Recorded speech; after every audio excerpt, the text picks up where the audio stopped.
Welcome. Good evening, everyone, to our last qualifier tournament for the whole Challenger League Season 4. It is a Blaze Blue Central Fiction Friday. I'm your host, SinJul, and with me is Lazarus. Yo, Lazarus, how's it going? Hello, SinJul. Thank you. Yeah, pretty good. I mean, it's been a pretty great week of the Challenger League, and it's always nice to close it out with some Blaze Blue. So definitely looking forward to today. You know, I think you said you got the day off. I'm basically half days on Fridays from work, so I get plenty of time to relax. And what a better way to do it than by watching some Blaze Blue? Yeah, exactly. We again have some killers in the bracket. It's 7:30, which means, well, check-in is over. So let's finalize the bracket. Right now, it's going to be 11 players out of 22 that checked in. Yeah, I don't know why everyone's always so lazy with the check-ins. I won't lie. I don't know if that's a challenge or what, but... I think quite a few players sign up for every qualifier and then they just, forget about it. Oh, yeah. So it is what it is, it is what it is. But it's fine. It does happen. But, I don't mind. I think the last chance qualifiers that we've had this week have all been like super exciting, just because you get plenty of people who have not shown up to any of the previous qualifiers, right? They haven't actually placed in any of those top 8s in the previous 3 tournaments, so they don't have any points to qualify for the playoffs or the finals. So they come in here and they really need that win. And I don't know, I haven't checked out the final bracket here, but there is definitely a couple players in here that are going to be looking at trying to win the whole thing. I think someone like Lord Venom, I think he's only entered one previously. Definitely a player capable of winning the whole thing. And he's going to need to if he wants to qualify for the finals. So definitely keep an eye out for him. Yep, showed what he can do with the Hazama last week. Yeah, I had a good time as well. Obviously, I was actually ill last week, but that gave me a chance to come in here and compete in some of these tournaments, and it's always eye-opening, as a commentator coming in and actually playing against these players. You learn a lot more about the characters than you previously thought were possible, and that might just be the skill level differential. But at the same time, I remember I was against I think Neek was my first round. Imagine that, and I got hit by a Taokaka 6k combo, and I was like, this character, I thought she did no type of damage, and here I am getting one shot. Like, it was pretty eye opening. Yeah, I can imagine. When you have these expert players like Neek, we saw what he can do throughout the past tournaments. Very, very scary Tao Kaka with that. These characters, you think, oh man, Tao Kaka is so fast. She can't deal any damage, right? It must be like the cat scratcher, right? She hits you with some kitty claws, eventually chips you down after you get opened up, 5 or 6 times. But it's Blaze Blue, right? If anyone can find those right starters, most of the time they're going to have some pretty big damage opportunities. And I mean, against an unknowing opponent like me, those openings seem to open themselves up a lot more often. But that's just like a testament to the character mastery, these Tao Kaka combos probably not something that you're going to be able to pull off on a lot of high level players. They're not going to fall into those same traps, but then to still have all that execution on deck for when it does matter, it is impressive. I totally agree. I mean, we also had those game-winning combo drops, or was it last week? I think it was last week, right? With the timeout win. Oh, where EX Monster had the life lead and he just didn't look at the timer. He could have just blamed it out, right? Dashed in, got hit at 1 second left, and then he lost the round because he did not run away, but he actually went in, and then he was like, oh damn, I didn't look at the timer. I was like, come on, dude. I remember the commentators being like, who actually looked at the timer? And I'm like, Is this a joke? Like I was only looking at the time. I was like, no, what? This is so close. This is so close. I hope we have a nail biter like that. Yeah, I know what you mean. Like that does just happen. Like in any tournament, in any video game, right? Like, well, you know, fighting game, is you sometimes lose that situational awareness. You're so tunnel vision on this one thing, you kind of forget about everything. You're so dialed in on that moment. You can lose track of stuff like the timer, which rarely ever comes into play, right? It's only when, yeah, I feel like the timer's only ever happened is when me and my friend are like trying out a new character and we're just messing around, mashing buttons, and then decide to play 45 seconds into a round. But you know, that's kind of the difference. That's the kind of games that you need to be aware of, even at the top level, because they will happen. Yep, and right now we have our first match happening as well. It's gonna be Hector Pascal versus Havre.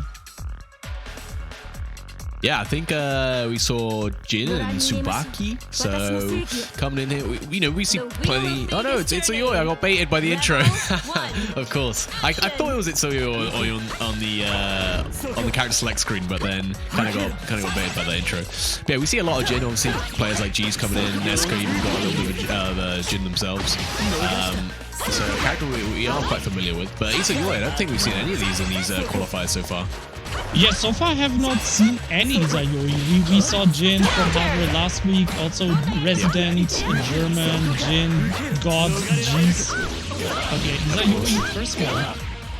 Yeah, he's a quite interesting character here. So obviously he has these an extra resource meter, basically, like many of other BlazBlue characters do, and she generates these stocks, and in these stocks she gains access to new special moves and this different form that gives her like a new float, dash, and various teleporting mix-ups, like this right there. And those cost stocks, and you're taking the first round, and you have to build these stocks up by using your other tools. Things like you got to be in this separate form. You got to hit projectiles on block, on hit, things like that. There are various ways to build them up, but once you got a lot of stocks on deck, you can expect the damage and the mix-up to be a lot stronger than usual. Already fully stocked, so yeah, that was very quick. And Havre not getting to play at all in match number 1 right now. Oof, yeah. Up as well. Man, this looks like a perfect for Hector Pascal. Needs to burst. Almost. He wants that perfect, I'm not gonna lie. Oh, plays the DP and a punish. Very nice. Actually, he got chipped by the he got chipped by the DP. That's all the Havre wants there. Just gets the chip. No perfect for you. We still call that a hood perfect for from, so it's alright. But that's a very convincing game 1 from Hector. Yep, that was very, very clean play by Hector Pascal. Number 1. But, you know, you can adjust, you can downvote the opponent, and let's see if Havre can do the adjustments necessary. Yeah, obviously, because of this separate meter in the way of stocks, you know, Itsuyoi can be quite momentum heavy, and when you get the momentum in the start of both rounds in a game, you can take it very quickly. So not to discourage Havre just yet, he just hasn't had a chance to play, but sometimes that happens no matter what. But now getting a chance to play a bit neutral, gets himself in the corner, but now choosing to fight back. Oh, the delayed overhead opens up Hector Pascal, and there's going to be quite a lot of damage. A huge life lead for Havre as well. With the active flow, the damage is going to be there. Goes the purple for a reset. A little bit cheeky, I respect it. Nice and early on in the turn. Oh, don't know if he wanted to burst immediately there, but wants to keep all the momentum in this round right here. Oh, the run up 6A. The unblockable, just to finish him off. Didn't have meter to convert, but you know, if it's going to kill, you can go for that for free. I love how Havre, look at this round start, he's dashing back, just kind of taking out the momentum, like the speed out of the round start, so he can, you know, find that opening to get in and get the first knockdown. Yeah. Yeah, also, like, you know, when you are playing a character that has to generate these stocks before they can get any sort of momentum, it really does help to play a bit defensively and stuff, you know? If they're not fully stocked up. It's the opponent towards the gap, right? So they need to take the risk while they are kind of in the worst, like the weakest situation. Yeah. So much meter here for Pascal on the wake up super. A ton of momentum around. Still got so much meter on the side of Hector Pascal. Can't find a situation to use it though. Nice confirm into the super here. That should be enough. Maybe doesn't even need it. Yeah, he's got almost stock, spends them all, and evens out the round. How they had a chance there, but unfortunately it slipped away. And, you know, it does happen. We've all been there in fighting games. Sometimes you make that comeback happen and then, oh, it just doesn't quite work out. But this round, very important for Harbor. It is only first to 2. Hector Pascal already one match up. 2s to Gilgir Strive. Those best of 5, best of 3s are definitely spoiling me, you know. A lot less time to download in other ones. EXTP and wake up. Yeah, for sure. But the game is slower. Oh my god, I say it as slow as it does double air down. Hovering, opens up this and overhead. And Harbor had a lot of momentum, and all that DP is going to steal him back some. And the overhead. Pascal with the first staying alive, full meter, has a lot of resources to work with, but no chance to use them. Yeah.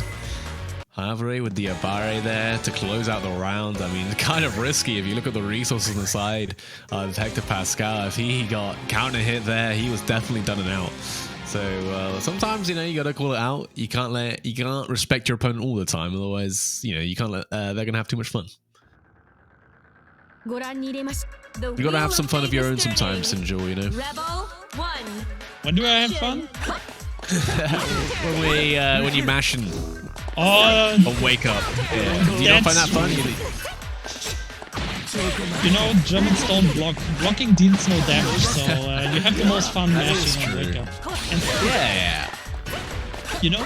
I mean, why do you keep mashing on wake up? Because it works? Because it works? Just keep doing what works. If it works, and to be fair, I've seen it work a few times from here from Havre, mashing on the pressure of Hector Pascal. He's got to keep it a little bit tighter here, but oh, nice conversion as well. Air to air. The DP again, Havre really does not want to block at all. He's just mashing on every wake-up opportunity, but if it keeps working, I mean, why would he stop, SinJul?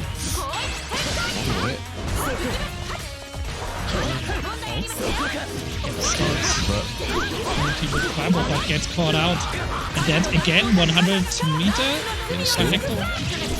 Oh, that was dirty, kind of cross up right there. But oh, the immediate burst, delayed overhead to close it out. Hard for Rebel 2. Action. Right. Actually last round between Harbor and Hector Pascal.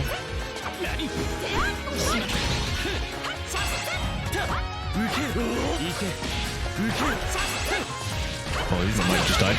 I'm back. Welcome back.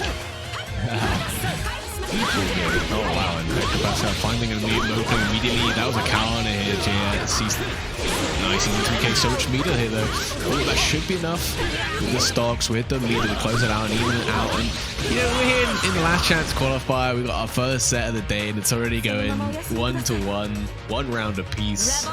Last game here. Perfect start of the evening, right? I hope all the other matches go like that as well. I want to see some blade blue. I want to see some close matches. It's looking like we're going to be getting that, especially between Harper and Hector Pascal, looking very evenly matched. And I mean, definitely Harper getting the better end of the pressure right now, but that's a really nice overdrive rate to turn the momentum around. And even if you don't get much off of that, the thing is, when you're an overdrive, so you build all those stocks automatically, and that means the next hit's going to matter so much more. That's a hit, and you're going to be put in a situation here where you might just have to guess the game. Oh, it doesn't fully convert. The wake up DP, and he's dying for it. Yeah, the one time, you know, he's been getting hit by that DP all set, and then the one time he needs it, he blocks it. And Hector Pascal moves on winner's side. Havre, though, definitely not out of it. Still going to have a chance down in losers, but it's never nice to be sent down in losers this early on, you know. We've all been there, but that is true. It's going to be a tough it's gonna be a tough battle through the whole loser bracket if you're losing in round number 1. But looking at that match, Havre fought so well, so I wouldn't count him out. Can definitely make it happen, but you know, our next match is gonna be Sir Panda versus Lord Venom, meaning one of those is gonna join Havre in loser bracket, and I'm not too sure if you're that happy about it, because it's not gonna get any easier. No, I mean, that's why you don't want to be sent to losers, right? Because it is a case of like, all right, even if you are a very strong player and you maybe get upset or whatever, but the idea that at any moment your next round could be just someone who is just capable of winning the whole tournament, and you know, someone like Sir Panda or Lord Venom definitely capable of doing that. So it will be an interesting, you know, Havre could possibly do it though. You know, it's there's no stranger to upsets here. It is BlazBlue still, it can happen. And yeah, definitely looking forward to seeing more Isayoi though in the winner's side, with Hector Pascal taking that win. So like I said, I think that was the first one we've seen of the Challenger League so far. So I want to see more. 2 games is not quite enough. I mean, that we saw that not yesterday, on Tuesday with Guilty Gear Strive, where we had True Devin join for the first time, and then he took the whole tournament. So Hector Pascal maybe also just one try needed. Yeah, just the one and done. You know, you just come in, you wait until the last one just so you can you know, make it interesting at least. And then you just come in and sweep everyone on winner's side. Like, that's just the way that True Devin does it, and we'll see if Hector Pascal can follow in those footsteps. Obviously, it is a different game though, and it's never quite that easy, I don't think, in BlazBlue. You know, you can get a little bit lucky sometimes. You know, you can just you know, get one counter hit conversion in the corner and, you know, 0 death someone. That does happen. That can happen in BlazBlue, just doesn't happen as often, you know. Yeah, and Hazama, not the character with the biggest damage, right? So yeah, can definitely has got really high convertibility. So this character can lead into dangerous situations off of almost any hit if you are, you know, ready, good. You know, it's not the easiest thing in the world to do in BlazBlue, let alone with Hazama, obviously. But you trade that for kind of like average damage, right? Yeah, there's a lot of trade-offs in this game. That's definitely one of the ones where damage is often traded for utility and things. And immediately, wow, that was a really lucky overdrive on the side of Venom there. He buffered it before the overdrive came through some Sir Panda, so it didn't get blocked. So what do you think in general of this matchup? Lord Venom playing a lot of full screen right now. You think that's how you approach against Redius? Well, Hazama has obviously those chains, that movement. Oh my god, immediately getting the drop on him right there. So kind of trying to run out that corner, and Venom just stopped short. I mean, I think Venom obviously probably knows more than me in this matchup. And gets hit by the low into the super confirm. Doesn't have the meter to finish this off, but we have to guess the game. Rolls out. Very smart. Yeah, Venom going for the corner cross, but Panda, it was coming. But a very uphill battle right now. One clip and there we go. Venom finding the hit with the chain. Yeah, so I think honestly playing Hazama slow like this and just using your really big, you know, slingshot buttons to try and generate advantage in neutral is generally a nice and easy game plan to start off with. So, you know, against someone like Relius, you don't have to get a chance. Oh, the depth burst! Yeah, that was a German burst right there, if you ask me. Only the best bursts from Germany. Yeah. True. These guys aren't even German, I don't know, man. Yeah, so I think a lot of Hazamas will play like this, where they'll be quite neutral, quite slow in the neutral, and slowly try and do something until one of their chain hits, because it can be kind of a safe way to generate pressure. In that end, I think it's also a good way to, when you want to play offensively, when you want to go in, you kind of need to condition the opponent first that you are playing defensively, right? So if you they can keep away first and then you go ham, then it's very surprising for the opponent. Oh man, burst getting blocked as well. These bursts in this match not working out at all for both players. Yeah, I mean, the burst being read like a book. And here's the Mick. Tries to backdash. Maybe try to backdash into a super or something there. But Cat gets hit by, the wife and cleaned up there. Around a piece. Yeah, it is quite interesting what you were saying, earlier just then about how, funny enough, you play defensively. Weirdly enough, even though the matchup might not demand it, your opponent will just approach, And if you can get your opponent to approach for you, that is generally the safer play, right? Rather than approaching yourself. Yeah, exactly. It makes the opponent take the risk. I think that's smart play from Venom. Yeah, Panda definitely adjusting as well. Yeah, definitely playing a bit of a slow neutral himself, but there was a tick throw setup from Venom, slinging him back in the corner. And wow, nice neutral jump into the JA to bring himself out of the corner.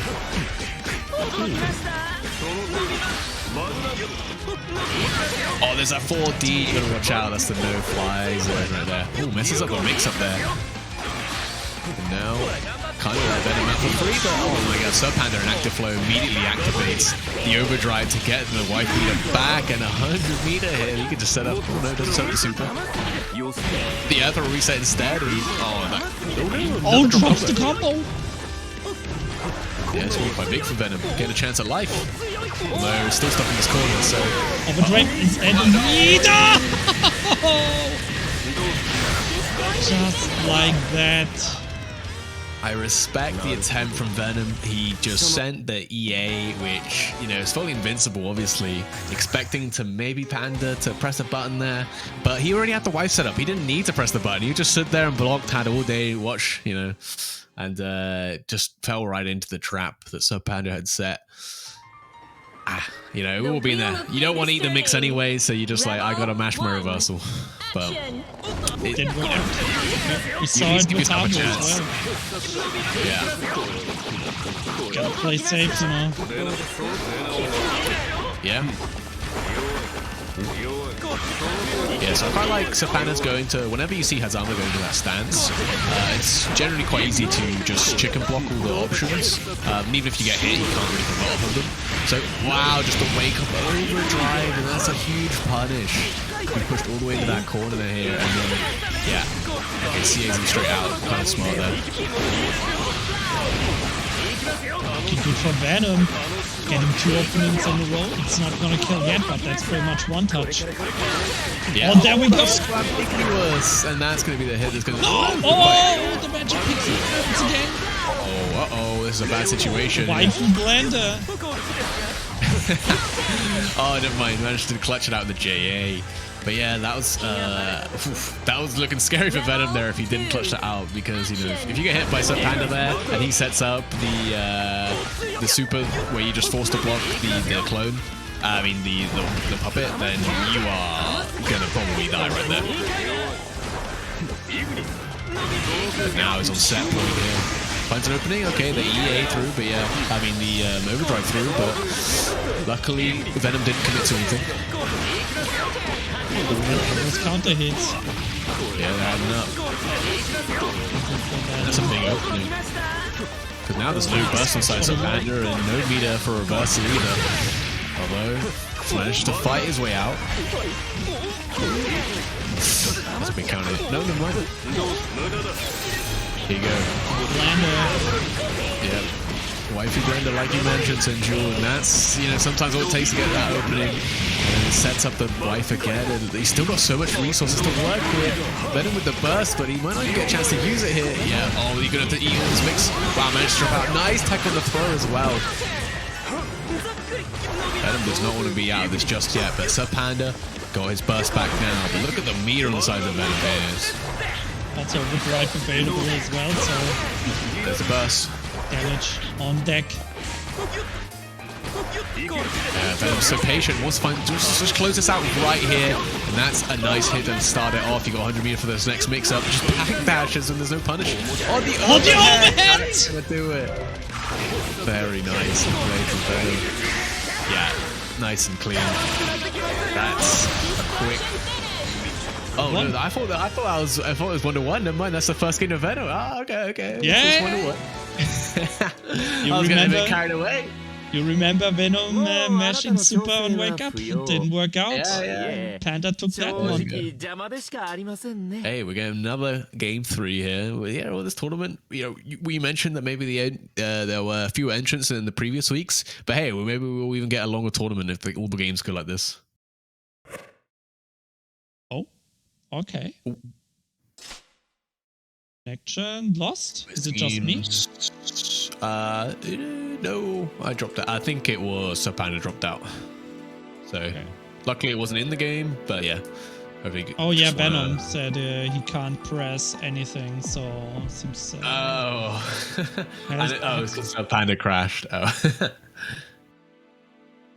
So, well, technical difficulties happens. Yeah, we would just wait for players to join again. I mean,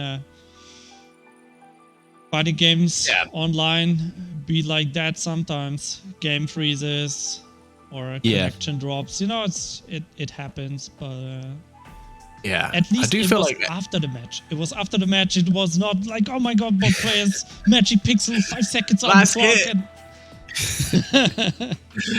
Yeah. I mean, that is good. I do think. Every fighting game has its own little quirks. Like, I've been playing Persona recently, and that game has a lot of problems right now on the PC. At least I've got a lot of problems with it. And one of them is just I can't tab out because it will desync me from my opponent. So, that's just never enjoyable. Even though I don't even have it on full screen, it's just, it's on windowed mode. So, I don't know. A lot of issues like that. And to be fair, BlazBlue is one of those it doesn't, compared to the rest of fighting games out there, doesn't actually have that many issues, Even the rollback netcode is almost impeccable most of the time, so.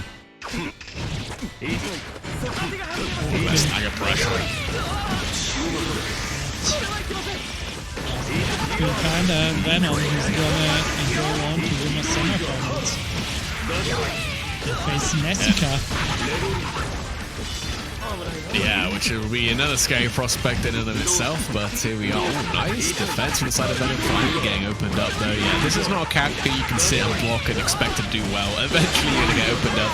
There's a plethora of mix. But if you do manage to block him out well, you can drain his resources, making his conversion slightly weaker than before. Oh my god, I think that was maybe a wake up super there. Doesn't quite work out. There's so much life. Yeah, he doesn't need to do much here. Just a command grab and finish it up. Alright. I mean, yeah, the life deficit was looking almost near insurmountable, and Sir Panda now is on set point.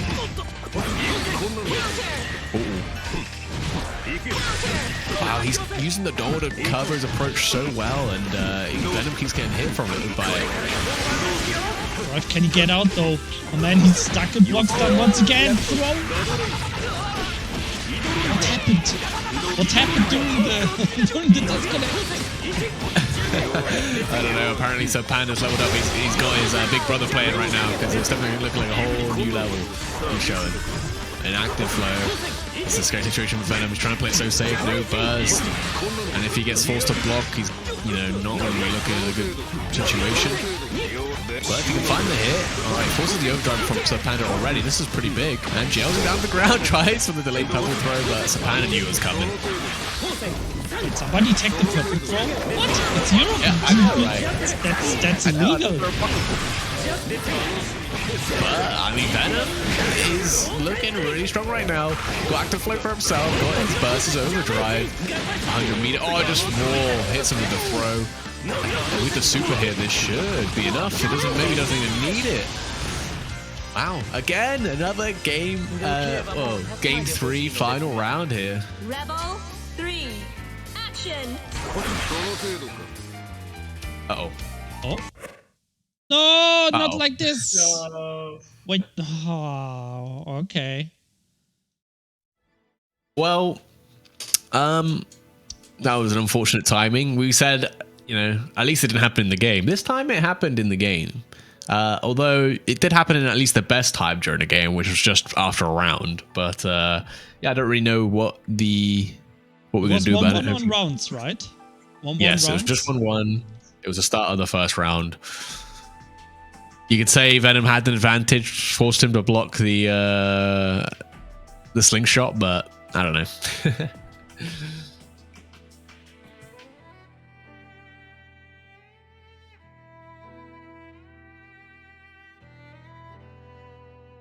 I'm just taking a look at the bracket right now while we are waiting for the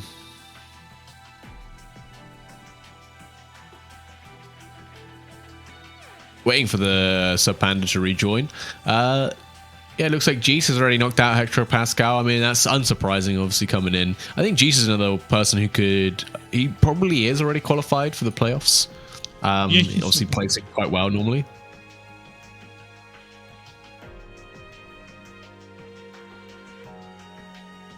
Okay, so we're just discussing about the burst. So it's going to be 1-1 on rounds. Both players with full burst because Panda was about to get... Yeah, I think that was right. Was about to get the burst. So...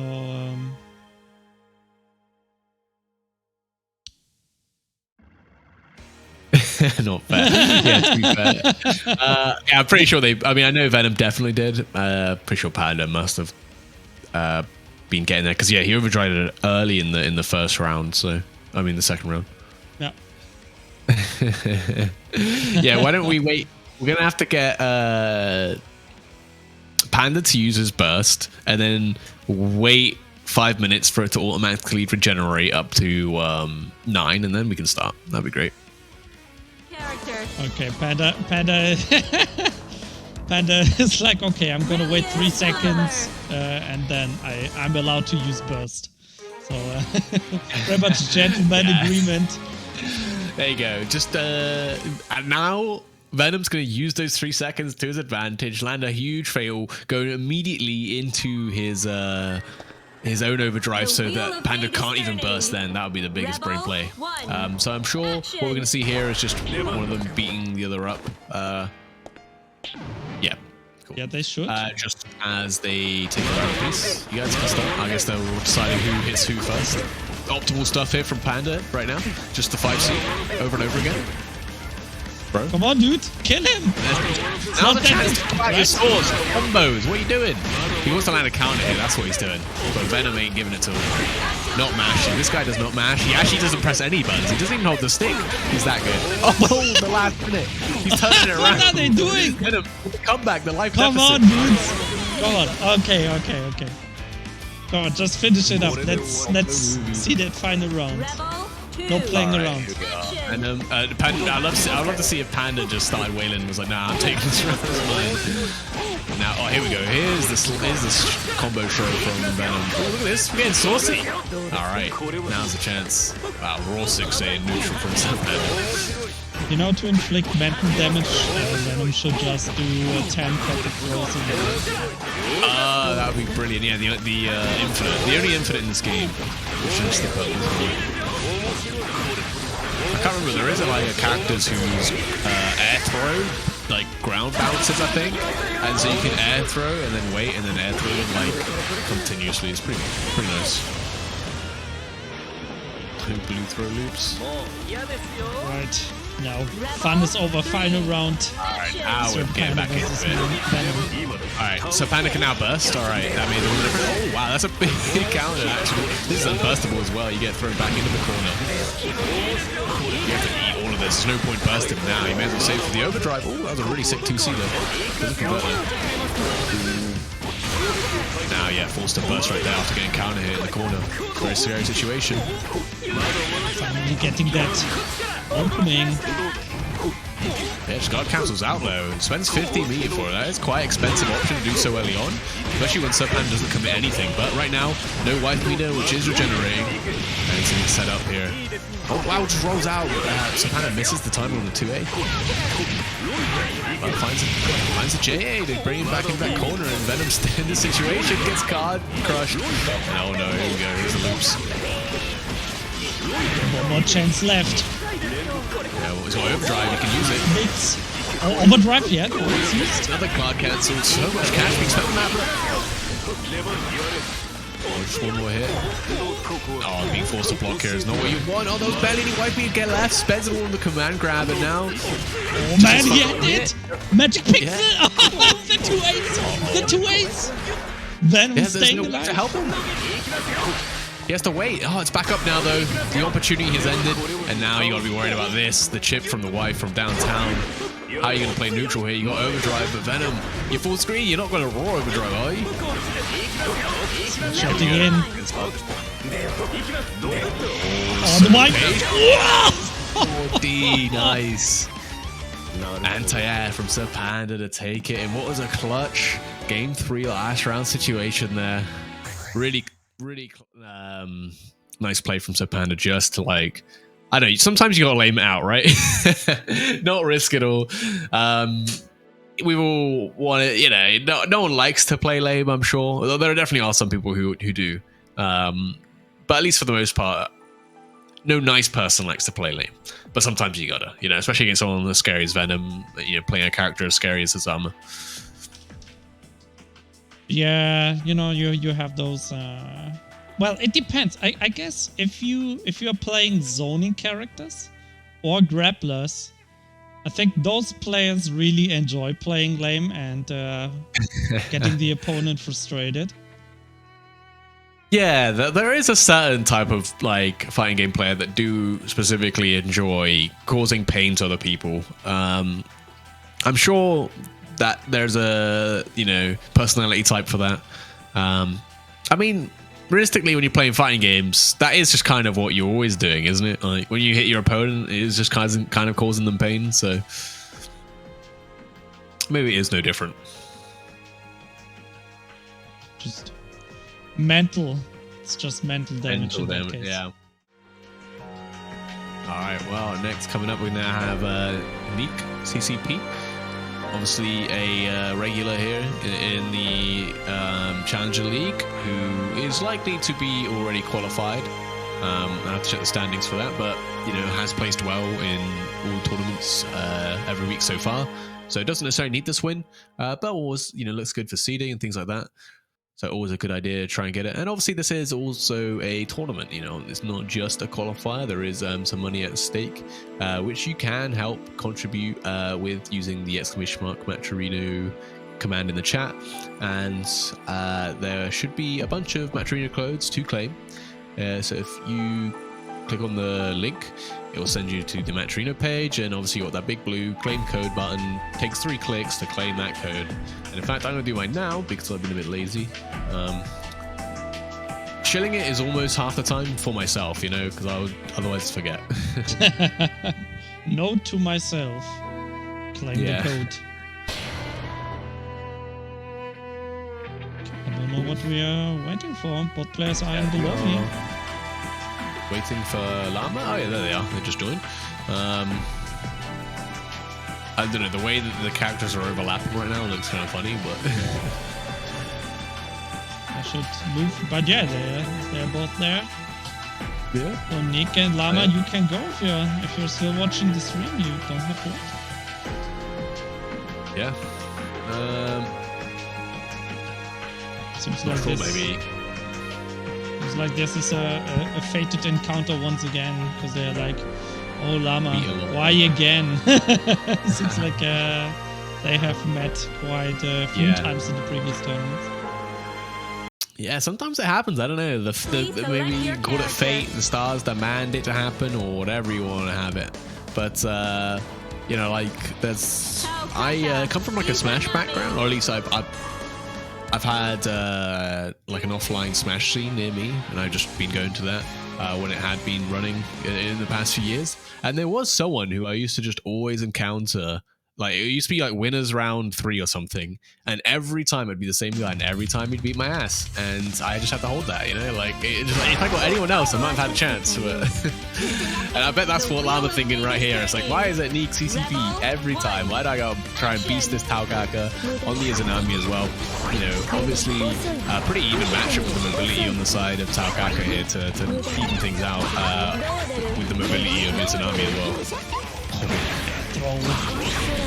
Medium style. Oh wait, that's a nice 6A though. Actually turns the situation around. I thought Llama got hit, but never mind. It's actually unique to got hit, but these characters like move so fast. It's the color schemes as well, man. Then why do they gotta choose similar color schemes? Yeah, both with like the brown skin, right? Yeah.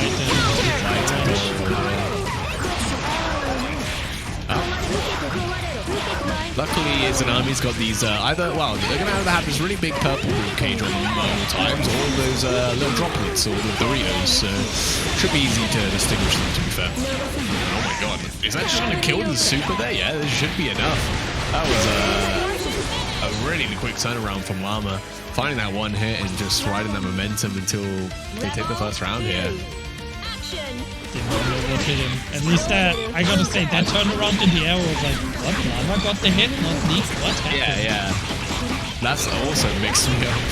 Here we go, Taokaka. And the mix just goes for the empty jump low. I mean, off the low scaling, this won't be too much damage, but he's still in the corner, and it almost doesn't matter if they get Gadoki after this. Taokaka with those forward advancing normals. It's so hard to keep her off. You don't know when to challenge, when you gotta press, and with the super hit, that should be enough. But that super does so much damage, like minimum damage. And that's perfect. Lama not getting to play at all. Just stuck in the corner, getting slaughtered by Taokaka. And seems like the history repeats again. Almost! Oh, the base! Not like this! Oh, then goes the other side on the Oki as well. Oh, Nika's going dirty. That was so smart as well to take the corner back. Really good awareness from Neek there. And, well, finding the hit here with the overdrive. If we can land this into the super, I like so this super hurts in the overdrive, especially so, and that's gonna be it. Like I said, this character does damage. I'm convinced I'm now a Taokaka believer. And so is Neek, obviously, coming in here every week represented. Skill issue. Neek always wrapping the Taokaka. We've seen players switch characters around a bit according to matchup, but Neek always staying with the main. And paying off big time right now. Yeah, obviously a character is not the most common, but I mean at this point, right, we can't even make that excuse if Neek's coming in here and making every single top 8 of every tournament. You gotta learn the matchup. He's the type of player who just plays his character and then forces you to have to learn it, but if not, he will just steal games off you. Especially if you're Llama and you're complaining that you have to play again, so it's not the first time. Like, why is it every week? It's like, well, realistically, if you're gonna get top 8, you're probably gonna meet this guy at some point. Oh my god, I mean, watching this character move around the screen sometimes, and I'm trying to say that you gotta learn the matchup. Sometimes I don't even know if the matchup really helps at that point. You know, if you got Taokaka like directly above you, super dashing around, there's not much that really lets you do. Nice block on the overhead, by the way. Oh my god, defense is holding it just as I'm saying that. It's crumbling. Yeah, it doesn't take much for this character. Crumbles very quickly. 100 meter, catches the roll, forces the burst out. I don't know if I mean, oh yeah. Bit of a hero burst from Llama. Had some resources, had not much life to work through, but getting opened up and hit like that is the worst feeling in the world.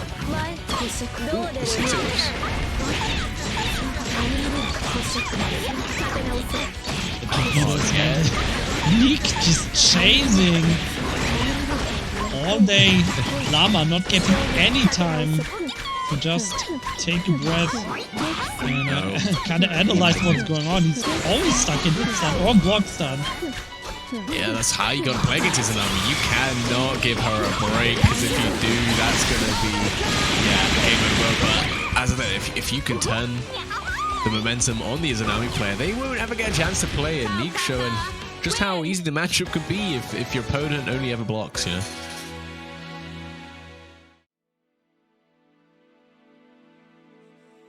And like that, already 2-0.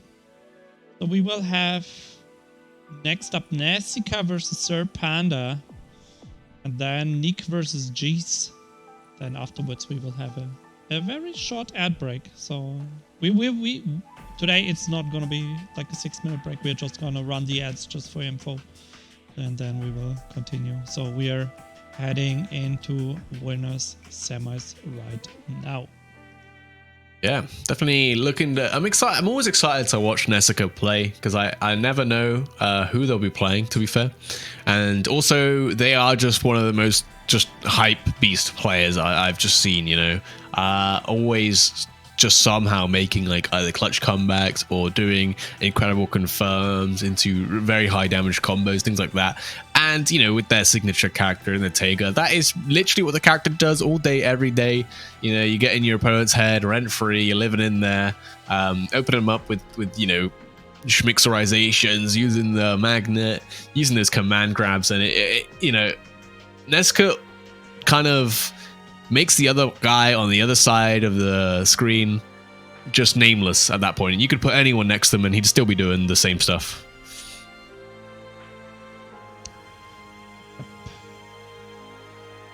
I had the question in Discord if losers can play. No, we are already in top 8 loser bracket. So we will do... Oh yeah, you're right. We're gonna do the winner semis first.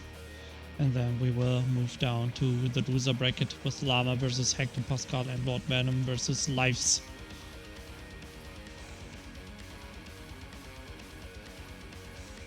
Yeah, I mean, I've definitely picked up Nessica a bit, but so Panda is a very strong player, obviously. We've already seen him once here at the Aurelius. I feel like Sir Panda's always as a player that's just dropping just short of winning all these tournaments, you know. Always either squeezing into the top 3 or the top 5. Very consistent in that regard. Pretty much every tournament they turn up to, that they will just place top 5. And it just... I think still waiting for that one tournament where they just managed to break through that mold and actually take the whole thing, because they definitely got the capability of doing so with the Aurelius, of course, as well. Very strong character. But, you know, it's never easy when tournaments are stacked. Maybe that day is today. Maybe that day is today. We don't have Star from Russia. We don't have EX1 Star either. So that's...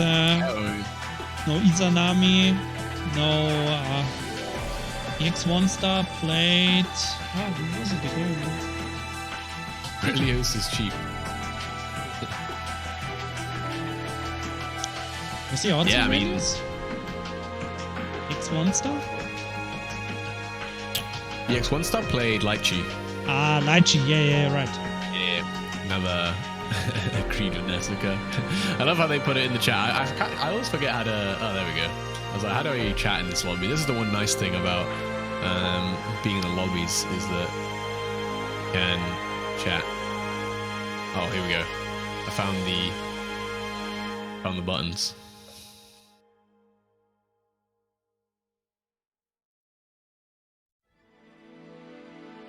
But yeah, like you mentioned, I think a lot of players probably either have already qualified that would normally be here, you know, Star, you know, EX1 Star, like you mentioned. So it is still important to turn up to these tournaments, even if you have qualified by winning the whole things. Obviously, it will matter for seeding purposes, but, you know, at the end of the day, a lot of, you know, top players will probably have similar thoughts of, it doesn't matter, you know, you're seeding as much, because realistically, you're going to have to probably beat, you know, in the playoffs especially, you're going to probably have to beat the top players anyway, right?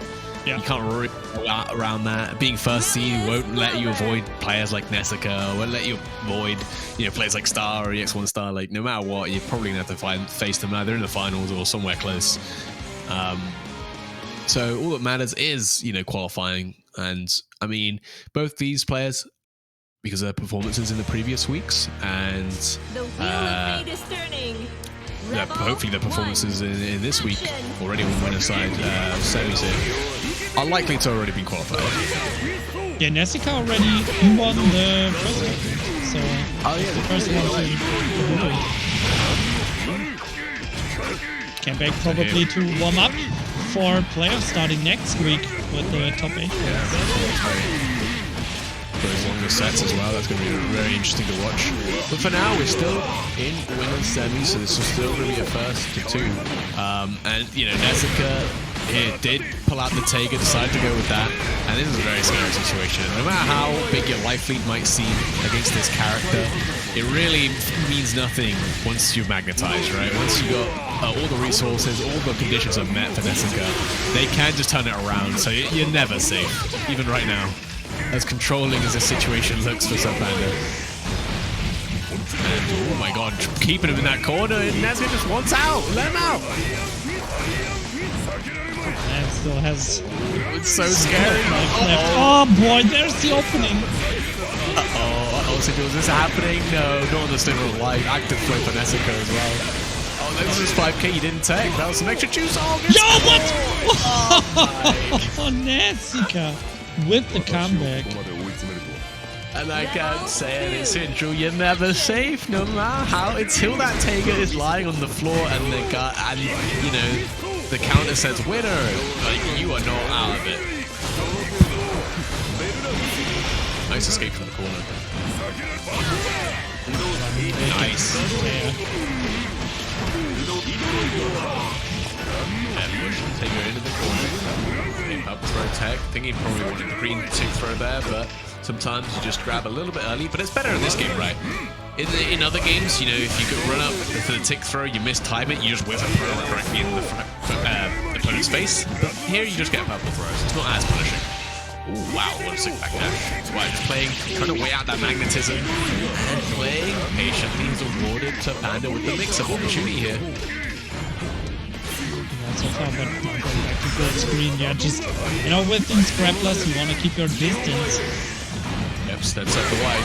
That's a pretty good way to set the distance. Oh, wow, just a roar everywhere.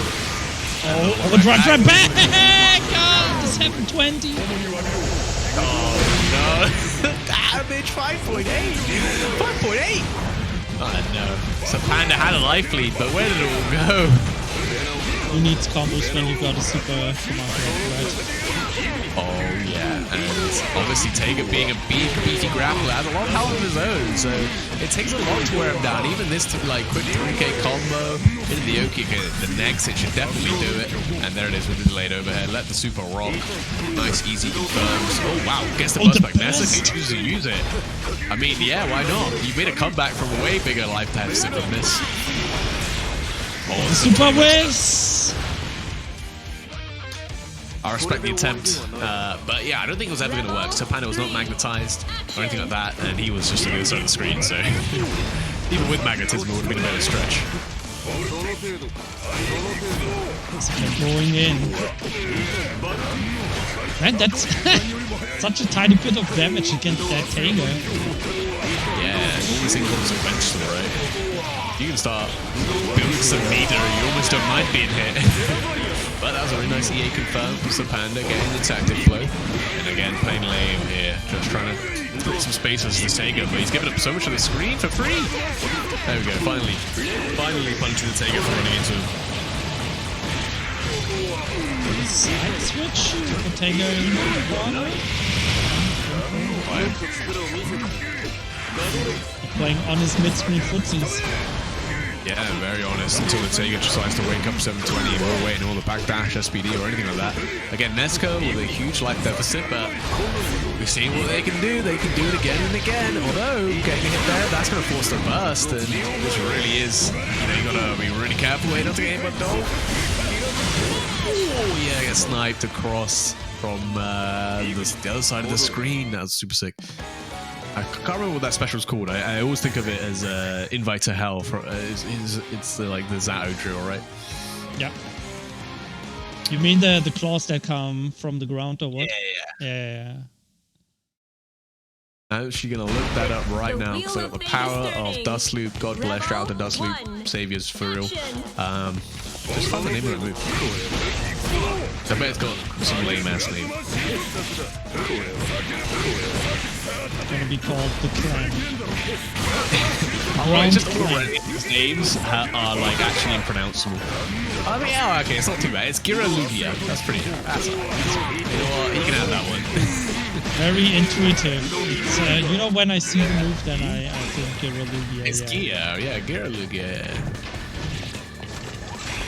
Here's the neutral coming out. Takes the moment to charge the bolt. Spark bolt. No. So Panda's playing this neutral really well, really patient, but again, you gotta be careful when you're cornering yourself as a grapple like that, and when they find this one opening, that can just spell the end, especially when they get the mix-up going. That angle blocked and that is dead. Yeah, you. I not even just blocked the eye, beat it just to make sure, and then big punish. Very punishable, so you can't hit recovery. I don't know what it is with grappler players, but they have the sickest reads with their instant block. Yeah, they have to, right? When you're playing a character as big, as slow as Taiga, if your defense is not good, you will get blown out in this game. You know, you cannot have an exploitable defense in this type of game because if you do, you will never get to play. You'll never get to do anything. You practice anything. This is really an anti-air 5B. Like that was insane. How much damage he got off of that? Oh god. This guy has to go get in again. Nice side switch by Sir Panda. Dead angle. Finding his way out of the corner though. Just with some more crouching Taiga there. Even Neska didn't realize. Nice, gets the magnetism on. Yeah, no. Oh my god, that's going to be a big opening. Gets hit by the spark bolt. Back into the corner. He's got the meter to RC for the mix here. Oh, no, actually just jumps out. Oh, the overhead! Out of nowhere. That overhead always looks very fun. It just looks like Taiga's falling on you, and then you just die under his massive weight. Which, you know, would... You go ahead, sorry. I just said, which probably would one-hit kill you, let's be honest. That's true. He's a big, beefy, chunky boy. Yeah. Action. It'd be interesting to see the strivification of Blaze Blue, where they just make everyone bigger and bigger, and then see how big Taiga gets. Well, probably like Golden Taiga big. Oh yeah, he'd be on the screen. It'd be like playing Blitz Tank. It'd be like joke characters. It could be like in the Tatsunoko vs Capcom game with the giants. You know? Yeah. The screen all zoomed out. You know what? We need more giant characters in fighting games. You know what? Blitz Tank was the start of something special. I was not very often saying that BB Tag did something right. They got the right guest characters, that's for sure. Yeah, definitely. I mean, I am a big fan of BB Tag. I just think it's funny. Oh, nice to see. And what the confirm. Sir Panda knew that was going to counter hit all day. All in 720. That's a curve. I mean, not gonna die here, but sets up the goal super here. You're gonna guess. That angle gets jumped! Yeah, that's just gonna be it right there. So Panda, when that super's rocking and you're just standing there, you got all the time in the world to confirm. Easiest combo of Sir Panda's life right there. To put himself onto the set point versus Nessica here, coming in as like the #1 seed. So we mentioned it at the start, you know, Sir Panda has always fallen short in this tournament, and to take out the #1 seed this early, that would be very good, very impressive. Yeah, that would be a sign that maybe today is that day where Sir Panda takes the tournament, but it's one round up, but Nessica's not out of it yet. Seen the comebacks that can happen, and Sir Panda with no burst. I mean, the conditions are being met here for Nessica to start making something happen. Just empty jumps in with the overdrive, but Sir Panda just holds to the right. Says, no, thank you, not today.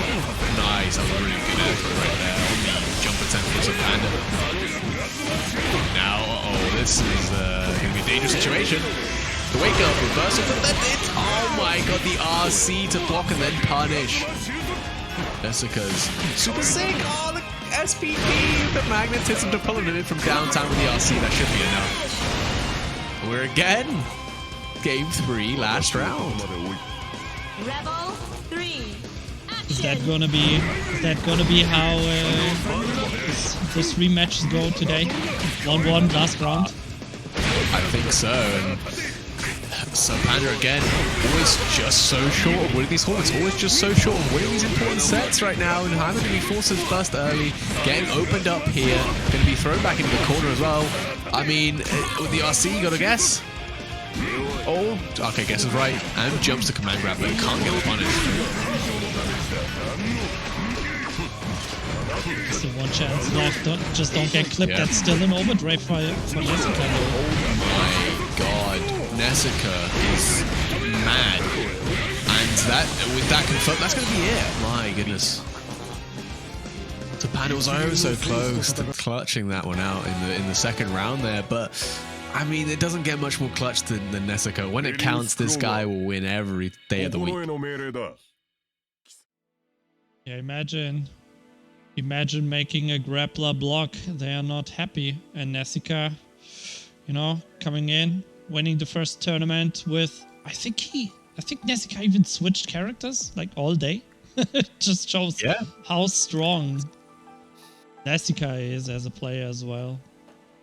Yeah, no, even if the matchup's going, you know, if the time's looking rough, they will just swap on a dime and pull out at one of the other like 5, 6 characters they can play to a very high standard, and still roll your ass. So yeah, I mean, that's how you know Nessica plays is a grappler player at heart, right? At the end of that round that we just witnessed, I think there's a moment where Sir Panda just found like an anti-air like 5A, confirmed it into like a JA, but knew that the combo would like drop from there, was being really patient and wanted to see Nessica like tech and where they would go. And Nessica sort of knew that and just forward teched at him and just started mashing buttons. And Sir Panda, even though he was waiting patiently, just didn't react, because like you don't expect someone to be getting hit and then out of blocks and just be teching towards you with buttons, you know. My god, just shows you the awareness of those players, right? You know, just sometimes the most awkward, most weird option is the best, because nobody thinks it's coming, right? Yeah, I mean, that is like an option you might see versus like you know, if you are a very high level player coming up against you know, not a very good player, right? You just force your turn back. But you know, when you are a player of a caliber of like Nessica, your presence, like, you know, the threat of you as a player demands so much respect that you can do that versus other top players, because they will respect you like that. You know, if you try to forward tech versus in the air versus you know, high level players, they'll blow you up for it most of the time. But when I say Nessica commands that kind of respect and uses that to their advantage. But there's no Nessica here. We're back with Neek and Jeez. Again, this is the first time we're going to be seeing Jeez today. We'll see what he's got. What he's bringing today. The German Fenrich. The boy that says Fenrich combos are not optimal. Does he say these? Yeah, in the past he said that Fenrich could do more damage with that combo instead of that combo. So he's a good boy. He knows a lot about Jin. Yeah, he's the Jin optimizer. You know, you get those players, right, who are people like Fenrich. Like, you never see them do the optimal stuff, and then somehow they still make it work, right? But then you just I mean, I like it. Out of the freeze, reversal super. Don't even deal with that mix-up. I mean, this is Neek we're talking about. He's going to be reversal. He's going to be using that super all day, because, I mean, when you're playing a character like Taokaka who struggles on defense and you got a reversal super, and it's good, you know, you can heavily rely on that option, and not, you know, until you're punished for it, you can just keep sending it. I bet Jeez was as surprised as I was. I didn't expect that super to be coming right there. And on the first mix-up as well, like, you don't ever expect it. You expect your opponent to at least try to respect your mix-up at least once, you know?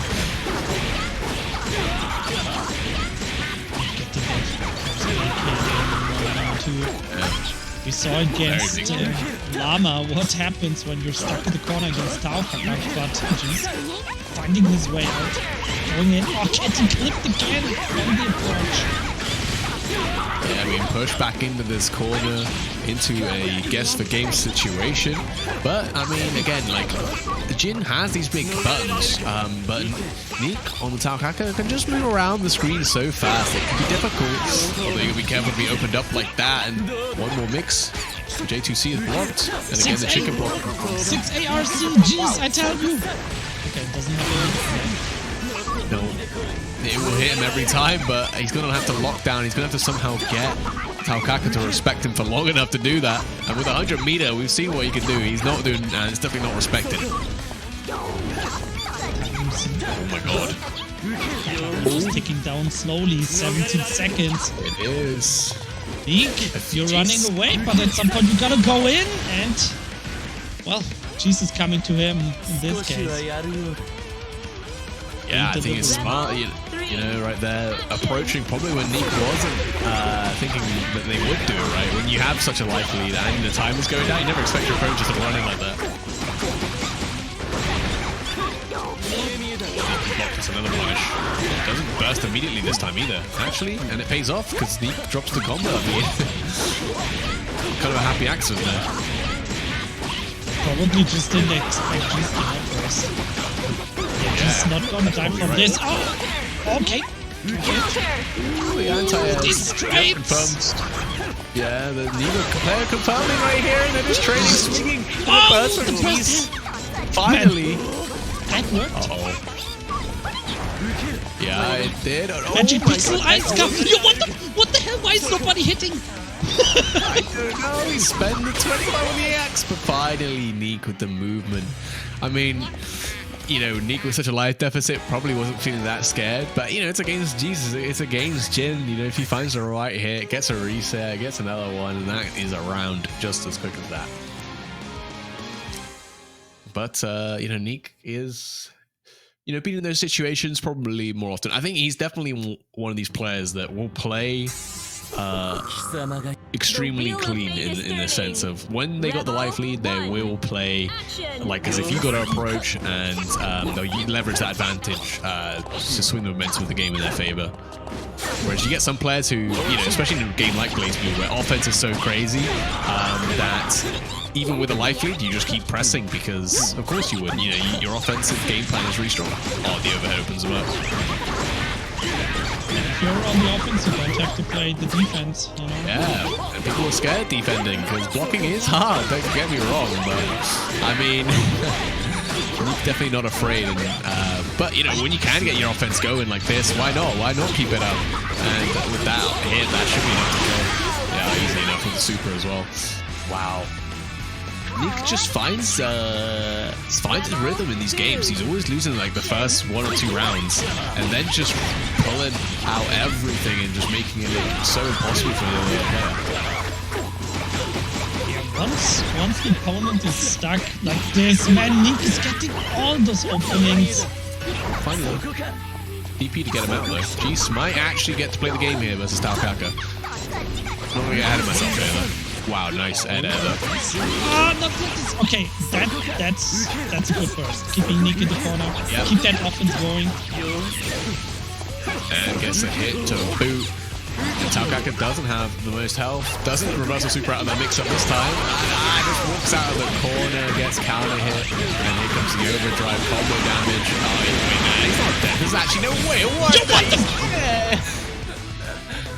What? Taukaka is a high damage character, and you can't convince me otherwise. That overdrive is incredibly strong. It may be one of the strongest in terms of pumping out damage. What the hell happened? What the hell happened? Where did the life bar go? Yo, what the cat do? Yeah, the cat is.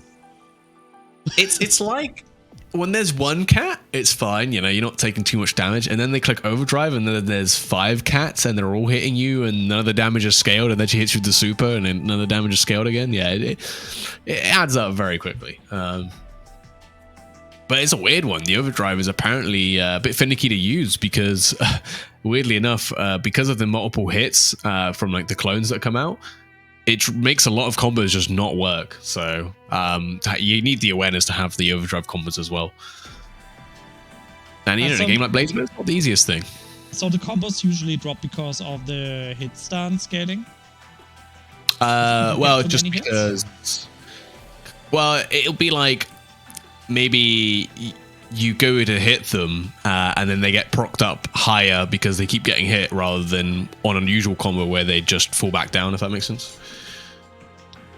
I see. You gotta like keep. That's why when you see the overdrive combos, they'll normally go straight in. They'll stay on the ground for one, and then they'll just go straight into the super because the super just does giga damage. see. Okay. Yeah, but man, that damage from Nick. I was not prepared for that. No, I was not.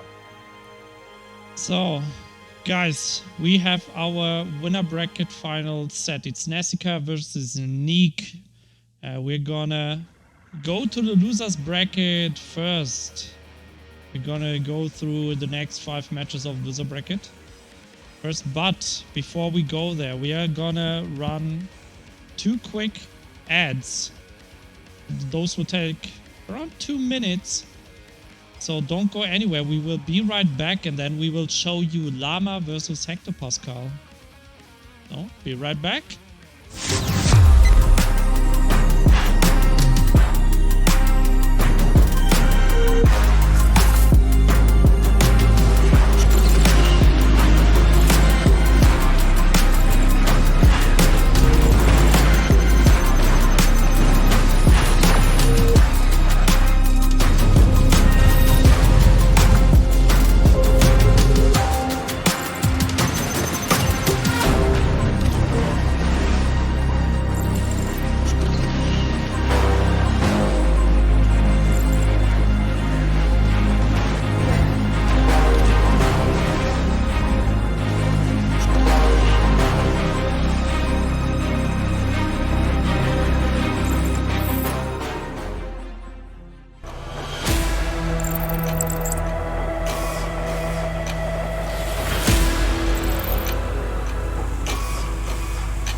And we are back. Welcome to our last qualifier for Blaze Blue Central Fiction of the 2BCU Challenger League. I'm still SinJul, and with me is still Lazarus. Yeah, I'd hope so anyway. I definitely haven't changed in these past few games. Also, I just realized that Llama's character model in the lobby, I was like, oh, it looks funny because it's like overlaid with someone else's model. But nah, it is just his model looks really whack. Yeah, it's a bird. I don't even really know what it's meant to be. Anyway, we're getting here.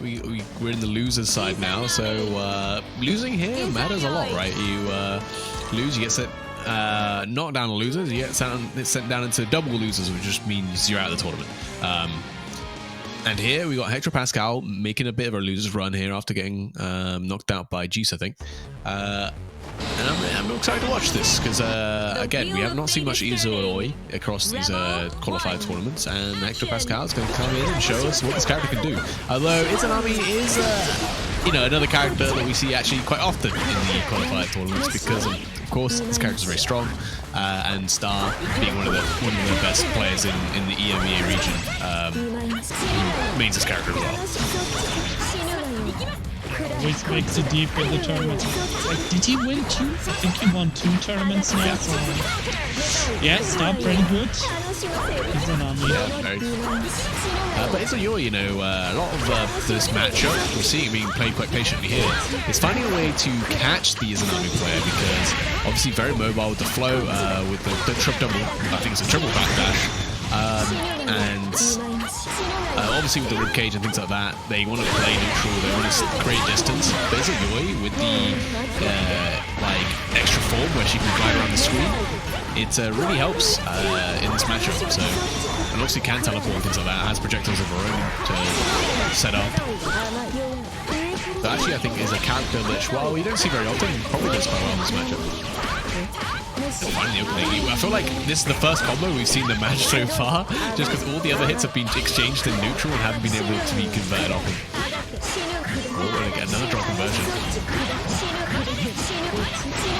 hit. And, yes, second combo wins the game. Yeah, there you go. That's all it takes. I got hit there 100% as well by that, because it looked like Izanami was about to cross up Llama, Hector Pascal even, and then just basically stop short because I think Hector Pascal stood up. That looks so goofy, but I got it. Here we go. But you know, Hector Pascal needs to get in that form to be able to contest in the neutral, but to get in the form you need the stocks, and when you don't have them, you know, you can't float around the screen, you can't do what you want to be doing.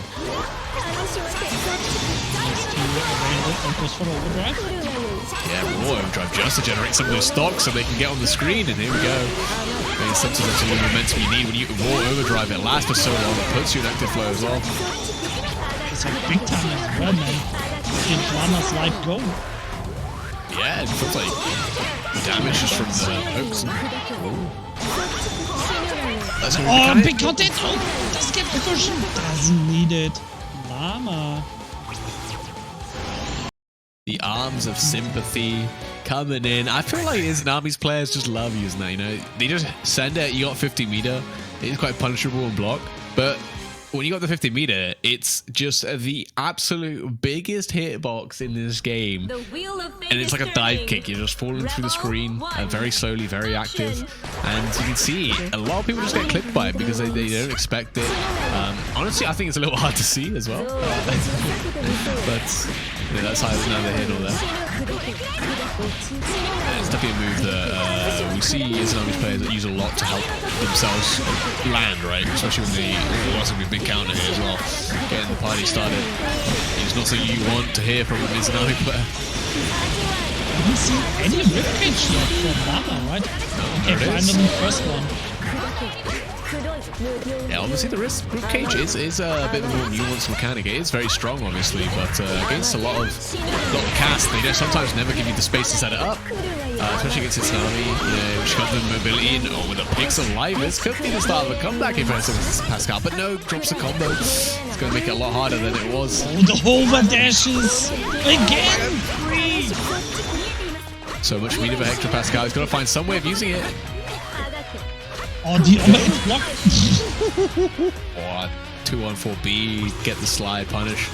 I was thinking maybe Hector Pascal could have went for a CA, you know, get Llama off of you on counter hit, you get like a soft knockdown, but no. Just saves the meter, goes to the grave with it, and you know, you don't save that in between rounds. That's a really a lot of wasted potential. Wow. Excellent 4B too. Yeah. So, burst to keep momentum. This matchup, man, it's just something that I don't know. I don't even know what to say because these two are just chasing each other so hard. So much happening. Back down. Yeah, I know. They are just, it's like a cat and mouse, right? But both of them are the cat and the mouse. Another arm of sympathy. This time has the RC to confirm off the whole thing. And you know, Hector Pascal's got to be a little bit more careful when he's flying around the screen when the arms are ready. There we go, finds a hit. Gets the corner back as well. That's really important. Meter left, this could be big. Should be one nice reset setup. Yeah, sets up the install for the mix. Overdrive. The hit gets clipped. Oh man, this is so tight. Oh, the super. Llama, what a madman. My man was mashing that hit stun as well. He was like, no, I'm not eating any of this hover dash business. Hector Pascal went for one too many resets. And yeah, gets blown out by this reversal super. The only reversal option available to Izanami. And there it is. Llama through. And Hector Pascal getting knocked out. Unfortunate, but I had a pretty good showing on the Izuyo, I think. Yeah, could have definitely gone the other way, man. Oh, these like 3 hover dashes hitting in a row. Like Llama, I think Llama was also sweating at the end. Like palms are sweaty. Like, oh man, no more hover dashes, please. Can't block it. That's why at that point you reserve the fact that you won't block it, so you mash the reversal super, because let's be honest, you're not blocking the mix, so you may as well try and do something, you know? Is it true? Oh yeah, Hectopascal. Well played. You know, when I can totally relate to feeling down after losing in a tournament. I always, you know, I always feel really bad when I drop out of tournaments because I'm like, what the hell happened? I could have won that. And yeah, of course I know you're not seriously upset, but yeah, of course, it's so it's always a bad feeling, right? I mean, fighting games, it's all about you and you alone. You got no one to blame. And when you do get beat, the other guy's better than you, and you kind of have to hold that. And it can be tough to swallow sometimes, especially in tournament when it could matter, right? You know, and you want to show everyone that you're a good player, but I think, you know, you're very easily going to be able to do that just by turning up and performing, really. Even if you don't end up taking the W, you make it look interesting, and that's the important part. Action. Yeah, it definitely shows you're kind of involved and like you know, committed to playing the game, right? It's if you're getting hurt by losses, then it means like you're taking the game seriously. So yeah, I'd hate someone to lose and be like, well, the guy was better than me, you know, whatever. Like, that's one of the worst, you know, it's a very humble response off the overhead reset from Venom right here. We haven't even had a chance to talk about this matchup, but I'll finish that thought that I was saying. Yeah, like, you know, I don't like just taking a loss and then not thinking anything of it, you know. Because you just meet somebody that's better and you learn from that, right? Rebel 2. Action. Here we go. Venom taking it over Livestream in the first round. Didn't really get much of a chance to play, but that can happen versus Hazama, you know. You got a couple of sneaky resets that Lifeball is not ready for, and this character does pump out a lot of damage, a lot of convertibility. Oh, that's another one. Forces the burst out.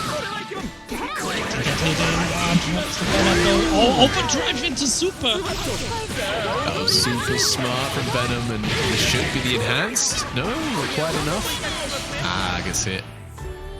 Oh, I thought it's all the barrier. Maybe just dropped the shield right at the last second there. Yeah, this is can be a little bit of a tough one. Obviously, Venom clearly knows this matchup quite well. Did the raw over. Let's say you know someone knows the matchup well is when they do an overdrive raid to punish someone's block string, right? And get a huge punish off of it as well, right? Because they knew exactly what block string you're doing, and you know, you gotta respect the fact that when the opponent has overdrive, you gotta be a little bit more careful versus these top players because they will punish it like that. Too predictable, they know the gap, right? They know when to activate and punish. Yeah, exactly. Our life, at least getting to play. Wow, nice defense from Venom. Activated. Reset. Oh my god. Yeah, that mix is nuts.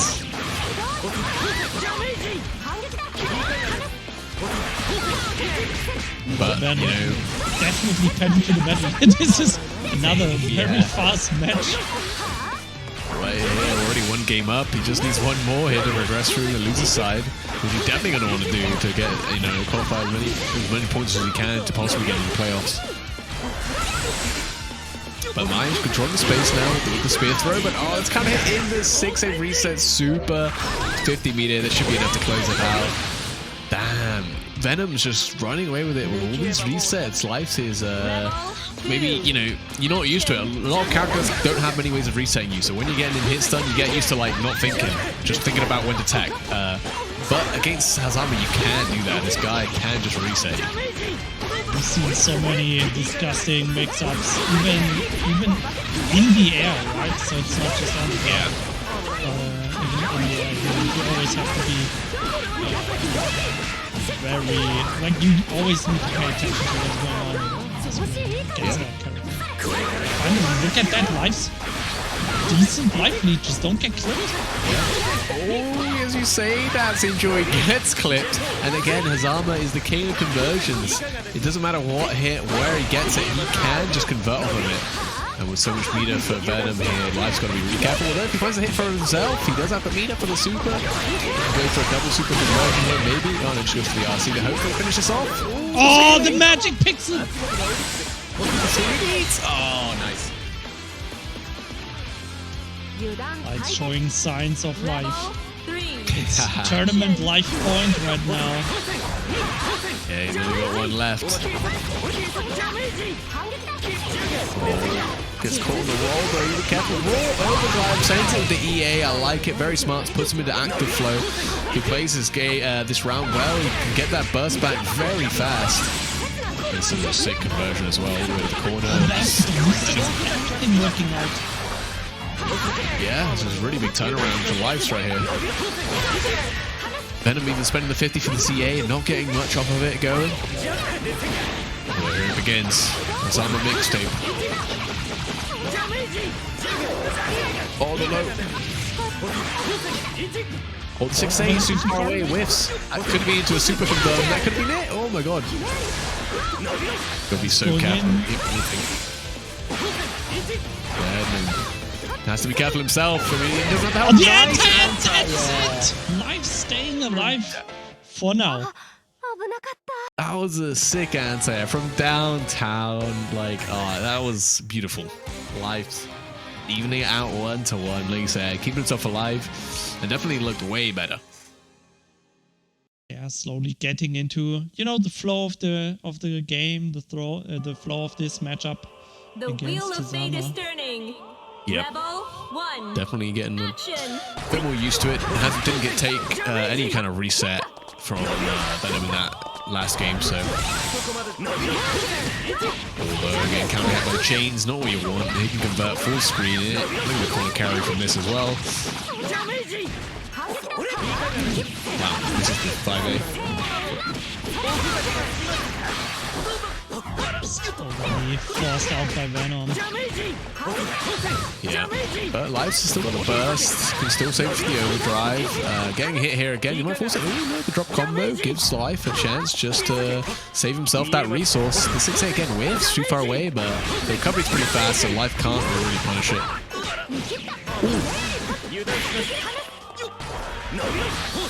I just do well to chase these rolls now. Wow, the grounded normal catches Venom being a bit sloppy in the air there with his movement. Doesn't get hit. Okay, but opens him up, forces Life to burst, and now Life spent the burst. This is really important. You don't want to get hit here. You don't want to get opened up. Has armor. I don't think this quite kills. The scaling off of the 5A is not going to let this be it, but yes. Oh, the white got super! Oh, see! Is it enough? Oh, No. Okay, one more hit for both players. Oh my god, this is... Again, well, last hit situation here, SinJul. Can Life clutch it out this time with an anti-air? Maybe not. Can Venom do it instead? The two-way to whiff. Punish from Venom to put himself on the set point again. Rebel 2. Action. Uh-oh. The big star. Yeah, Venom. Below. Life's going to trip the overhead again. Off of the stance follows up, just trying to block it normally, trying to punish it, but they are very fast, very difficult to react to like that. But nice anti doesn't convert off of it, doesn't believe.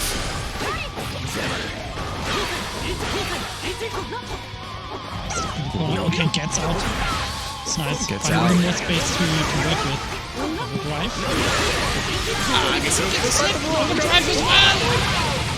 I think he wanted burst, but it works out anyway. Gets the EA, active flow, the damage is going, but no! The chain coming down. Oh, these guys are swinging, they're just trading. That is it, man. A lot of spaghetti at the end, but Venom clutches it out. Ooh. That was a wild ride at the end. Yeah, had his heart on the cards right there. He just drew whatever. He was like, you know what? I'm going to roll. I'm going to mash. I'm going to do whatever. And hopefully, it all ends up rolling, my way. And he clutches it out at the end. And to be fair, when you've got such a life lead in that last round, you can scramble it out sometimes. And if it goes your way, then, that's it, right? But if it doesn't, you've still got some chance in the game. Yeah. And with that, Lives is out, but you know, making it such a close matchup against Lord Venom. I feel like Venom is one of the scariest opponents if you are playing BlazBlue. Oh yeah, definitely a nice performance. Yeah, this tournament's probably very important for Venom. He definitely has to place well here, if not win the whole thing, if he wants to qualify for the playoffs. So definitely going to be a rough road for him coming up against Geese next. But, you know, that's the problem as well when you're going up against someone who has a lot to lose. You know, you hear about the guy who's got nothing to lose, right? They could be dangerous when realistically they got nothing to win or lose from the game. But you also, you know, you come up against the guy who with a lot to lose, and they care about the game a lot, also, you know. That is true. Let me quickly check how many points does Venom have? 7. And yeah, definitely needs more points. Wait, where are we? Stars qualified. Yeah, he is currently 10th place. Darko Nero and DLC are not playing, so he is already overtaking those. So he should be in for now. But yeah, looks like it. Depends on if we have a surprise winner. That's somebody can still grab that last spot, and all of a sudden, well, you're bumped down by one spot, and all of a sudden you're not in top 8 anymore. Yeah, it can be, and that's why you want to cement yourself, right? You don't want to leave it up to chance. You want to make sure that you get on your own back, right? And Serpander definitely coming in here, already looking like to be qualified. But again, after being so close to winning so many times, wants to come in here, wants to prove himself. Now's a better chance than any. There's no star, no EX for the star. Still Nessica in your way though. But right now, you're up against Llama on this Izanami. It definitely looked really strong in the last game, so not going to be easy. Already putting that respect into Serpander. Yeah, again, open up those staggers from the high lows. Walks it out of the corner though, and now let's see how Llama's defense holds. Doing pretty well right now versus Aurelius. Not the easiest thing to do, but you can't just sit there and block forever because you will just get grabbed. Although he spent so much of the wipe gauge, uses the RC for the moves to get her back. Like it, the conversions from Serpander, very smart. The muscle super weird, so that's a punish. Counter hit recovery, thank you very much. Puts the wipe back, gets that meter going. One more hit. Oh no, drops, but the stagger pressure's still there. Llama got put in that corner and he never left that entire round, SinJul. Jesus. The Velios corner pressure is so damn scary. It's so damn scary with the wipe. Yeah, when you gotta cover your mistakes, and then if you, I feel like Serpander was like Llama was doing so well almost, right? He drained the puppet meter right down to its last dregs, and then get hit, and then Serpander would have the combo to get her all back, and yeah, it just fell just short of the defense there.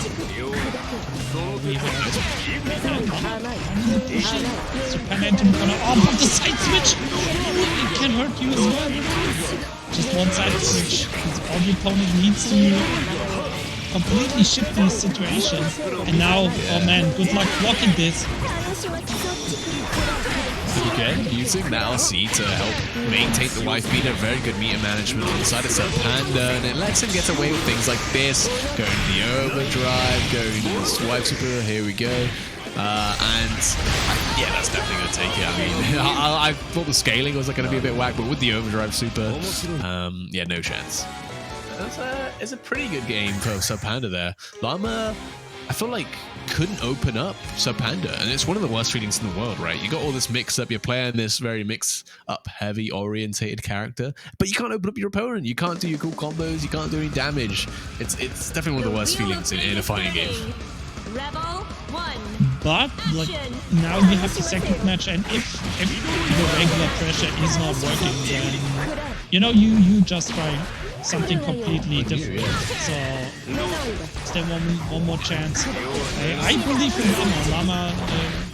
is a very experienced fighting player. Also played a lot of other nights, so he should definitely know how to open up opponents and blocking a lot. Yeah, for sure. Although, you know, you got to get on the offense to have a chance, and it looks like Sir Panda doesn't want to be forced to block again, doesn't want to let you a chance to be creative here. Just going to try and close it out with a huge life lead here in the first round of the second game. Nice, okay. Lama, get the knockdown. And Super sick. so Panda doesn't need any ounce of sympathy. He's like, no, we're no friends. We're no friends. Don't. Yeah, he's got the God Fist in the 2C. He doesn't need no arms of sympathy. He's got the big one. That's the only one he needs. The arm of anti-goblins. Yeah. He don't miss, especially on some Panda. This corner now, though. And again, the arm of sympathy. No match for the God Fist. Oh, the reversed super. Let's go. And that puts you back in the corner as well. Yep, that super does it all. And now, alright, just got cancelled out. Got a lot of wife meter to play with here. Not holding it. But it's okay. It's a lot of life to work with. Girl tech, nice. Nice. Yeah. Oh no! Messes up the combo, gets punished for it. Again, another RC confirmed to keep that wife beater happy. It's okay. No, oh, that's not okay. Mix blocks. Oh, the technique blocked. Damn, Lama's so close from taking a round there, but Sabana's too clutch with it. You know, you give him an inch, he takes a mile, and there we go. Unfortunately, still first at 2, so Sir Panda's proceeding on. Lama had a good run though. Well, I'll give Lama, you know, this star for effort. Like he tried. Yeah, this is the problem, right? Is when you play a character like Izanami, right, who obviously upper echelons at the top of tiers. You got someone like Star who is repping this character and being incredible on them. These players will go, they will learn these matchups, and then you come along and maybe you're not quite as strong as a player as Star, you're still a strong player, but when you come up against an opponent who knows the matchup inside and out, it's going to be rough, like no matter who you are, as long as your name's not Star. And that is kind of an issue at the top level, and that's why you've got to be creative. You've got to have a lot of player expression to mix it up, be a little bit different, which BlazBlue does allow for plenty of that. It's true. I mean, the characters and also the game system gives you so many options how to approach the game. So yeah, you can play very different to other players. Of course, you don't want to be the guy that keeps dropping the combos. That's not how you want to be different from the other players. You want to get those conversions, get that knockdown, especially in games like BlazBlue or Guilty Gear, where you have this very setup heavy Okizeme, which is kind of safe. Yeah, I mean, even just then we saw with Lama, with his Izanami, has that ribcage, very strong option, but Lama's didn't really use it very much, didn't make good use of it, and that's just a slightly different, maybe just doesn't like move, doesn't find the situations to set it up, things like that. And here we go, here's another two characters that are very strong in terms of player expression. We got Jin on one side with the Jees, and Avena, obviously, just saw him represent the Hazama. See if Jees can stop the mix. Won't be easy. Although, with a DP like Jin's, maybe it will be easy, You just sort of use the DP one or two times, make them second guess their mix-ups, and wow, an immediate wake from Venom, But I get sniped at the end with the DP though. Oh, it's so big. Everything working out for Jees. Venom just not able to get in, gets always clipped mid-air by those clips from Jees. Conversion 2.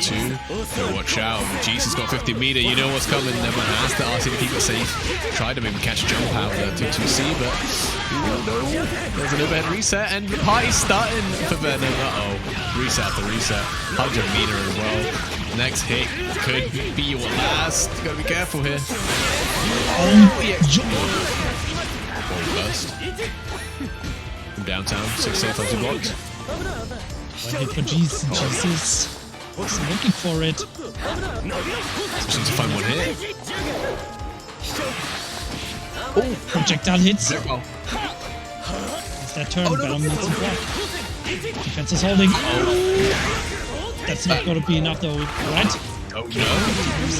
Jeez, thought it was though, so burst one, he's got the chance to run a DP. Just completely whiffs. There should be easy conversions for here for Venom, and oh, with a pixel alive, makes the comeback happen. Venom, how do you do it? It's when you look for, when you're looking for that one hit to close it out too hard, right? Sometimes you're just throwing it that way because you're too greedy. You're just playing too greedy with that. You play a little bit differently, right? When you got to get one hit on your opponent, sometimes you just play a bit too passive, a little bit too, careful, and then sometimes that could be, oh my god, the air throw to finish out this round into the super, no chance to burst either. Taking what looked like a really dire game one into just 2 rounds back to back, like the easiest games of his life. That second round, super clean, just steamrolling over G's. Ooh, can G's stop the onslaught? Yeah, I mean, he's got to try and replicate some kind of neutral, like again in that first round, in that first game, it looked like everything was working out. He just kept getting his whiff punishes on his armor, trying to chain around, and then just one little slip up, one little mistake, and it's turned the table so quickly. Even here in the second game, all the momentum inside of it. Just stuck in the corner. Okay, finally gets a jump out. Switch, that's gonna be big. Reset. On the low. And the conversion to boot. One more. Oh no. Okay. More overdrive. DP. Why not RC? But the EA. He's too smart for it. Gets the side swap as well. Sometimes you gotta let that EA rock. You gotta let your opponents know you're not afraid to use this option. There's one button reversal. Oh no, in the super. It should be enough. Yes, just enough there. Venom on set point. This could be out of it right here, right now, if he doesn't pick it up.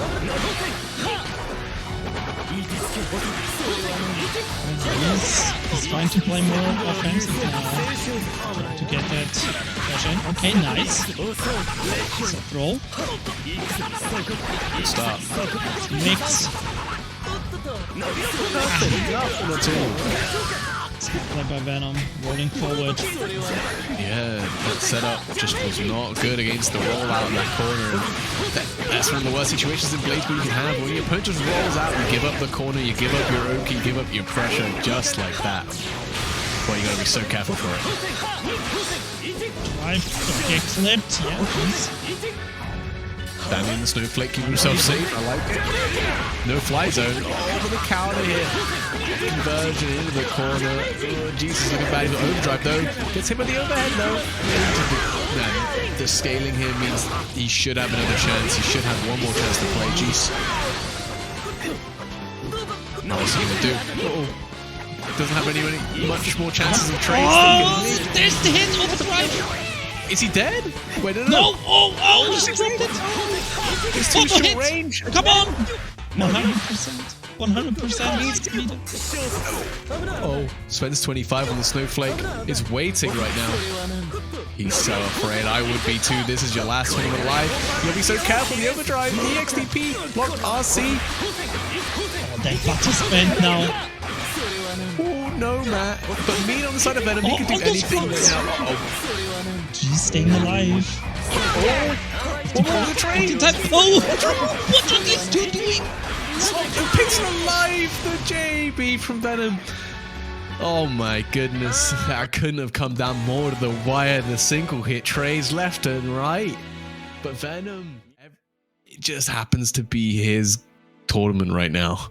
And Jeez is out, his armor. Venom progressing through. A very exciting finish there. It's that was almost like the grand final last week, where time is ticking you're right. down. Nobody has life. It's like, ooh, what's gonna happen? That was mad hype. Wow. I don't know how Venom does it, but he's making every single one of these games come down to the wire like that. God, he's definitely gonna want that run back versus Nessica, that's for sure. And he's looking like he's gonna make it. Yeah.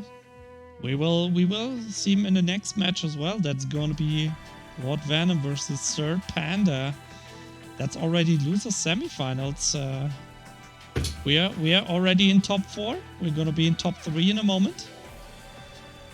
So that's going to be our last first to 2 for the evening. Yeah. Relios Definitely looking versus forward to seeing. I mean, as first of 2s is appropriate for BlazBlue, as you can see. So many games coming down to the full wire. If these were first of 5s, the tournaments could go on forever.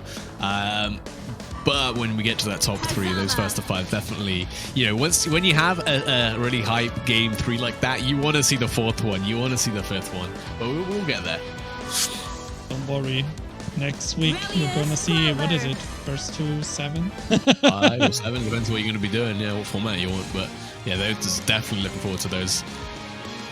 Especially when the players are of very high skill level. Watching equally matched, like first to 7s, is one of the better experiences, right? Because you get much more adaptation happening, especially the micro adaptations.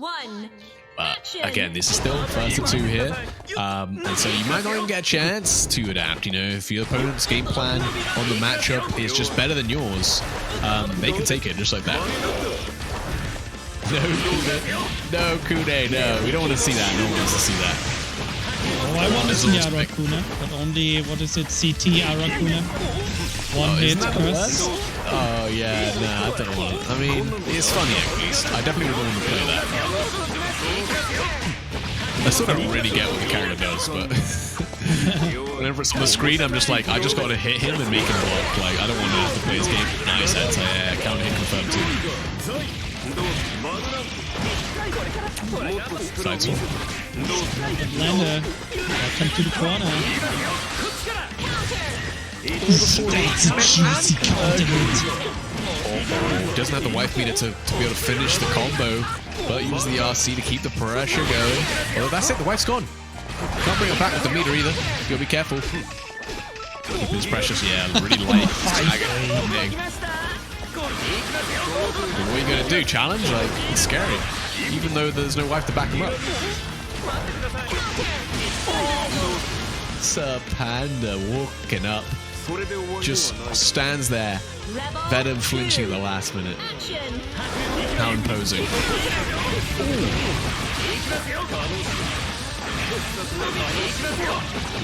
really big opening here for Venom. Oh my god, he hits the tech. Gets a reset going. And to the left, right. Beaten by both. Overdrive's out, which is smart use of the overdrive. But now you don't have your bursts. Right, you still got 50 meter for the CA, alright. And now you gotta play neutral again. What? You just teleported to the other side. That was so quick. Holy hell, the overhead low crushes the 2A mash out attempt from Sir Panda. And now, be really careful, ready with the throw tech. Uh-oh, big opening. Oh. Backdash! Luther was going forward. Couldn't punish him though, but force him to block, and that can maybe make a little difference. Oh, flies him very fast overhead from this screen. The 6A wasn't far enough away for it to whiff this time, and Venom again taking us 1 round apiece here in the first game, looking very even Stevens. Players, same level. You know, when they get that pressure going, when they get that turn down, they just rush down really easy. It's very difficult to get out of the Kazan or Venus. Yeah, no, it can be. uses an overdrive raid really well there. Knew that there was no wife to back him up. Manages to get the momentum going. Oh my god, crosses up on the other side. Don't even know if either player were ready for that. The overhead picks him up. Conversion? No, not quite. The throw. Oh, Sapanda's so good at taking these throws. Must be hard to open him up right now.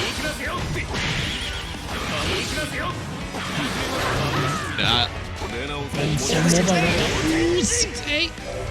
This could be enough. He's going to generate the super here. He can finish this, right? Yeah, toss him into the corner. Into the super from full screen, and Venom taking the first game. Nice turnaround. First round looked very convincing for Panda, but then Lord Venom just adjusting very quickly in that last round. All of a sudden, very one-sided for Lord Venom. Yeah, I think Venom's making some very smart choices on the defense about when and where he's spending his burst. It can be very easy to think, oh yeah, he's just like overdriving when he first has it available to him. But in reality, he's waiting. He's waiting until this Aurelius is spending a lot of this doll meter. Well, as I say that, but oh no, okay, this time it works out for different reasons. But normally he's waiting for that doll meter to be depleted, and then he's using to overdrive raid because he knows Aurelius is going to have to respect him. That time, he just had a hard read, I think. It punishes with the EA. Smart use. I mean, if you use your overdrive very early, you're going to build it back very quickly as well. So yeah, look at that. He's already pretty much got it back.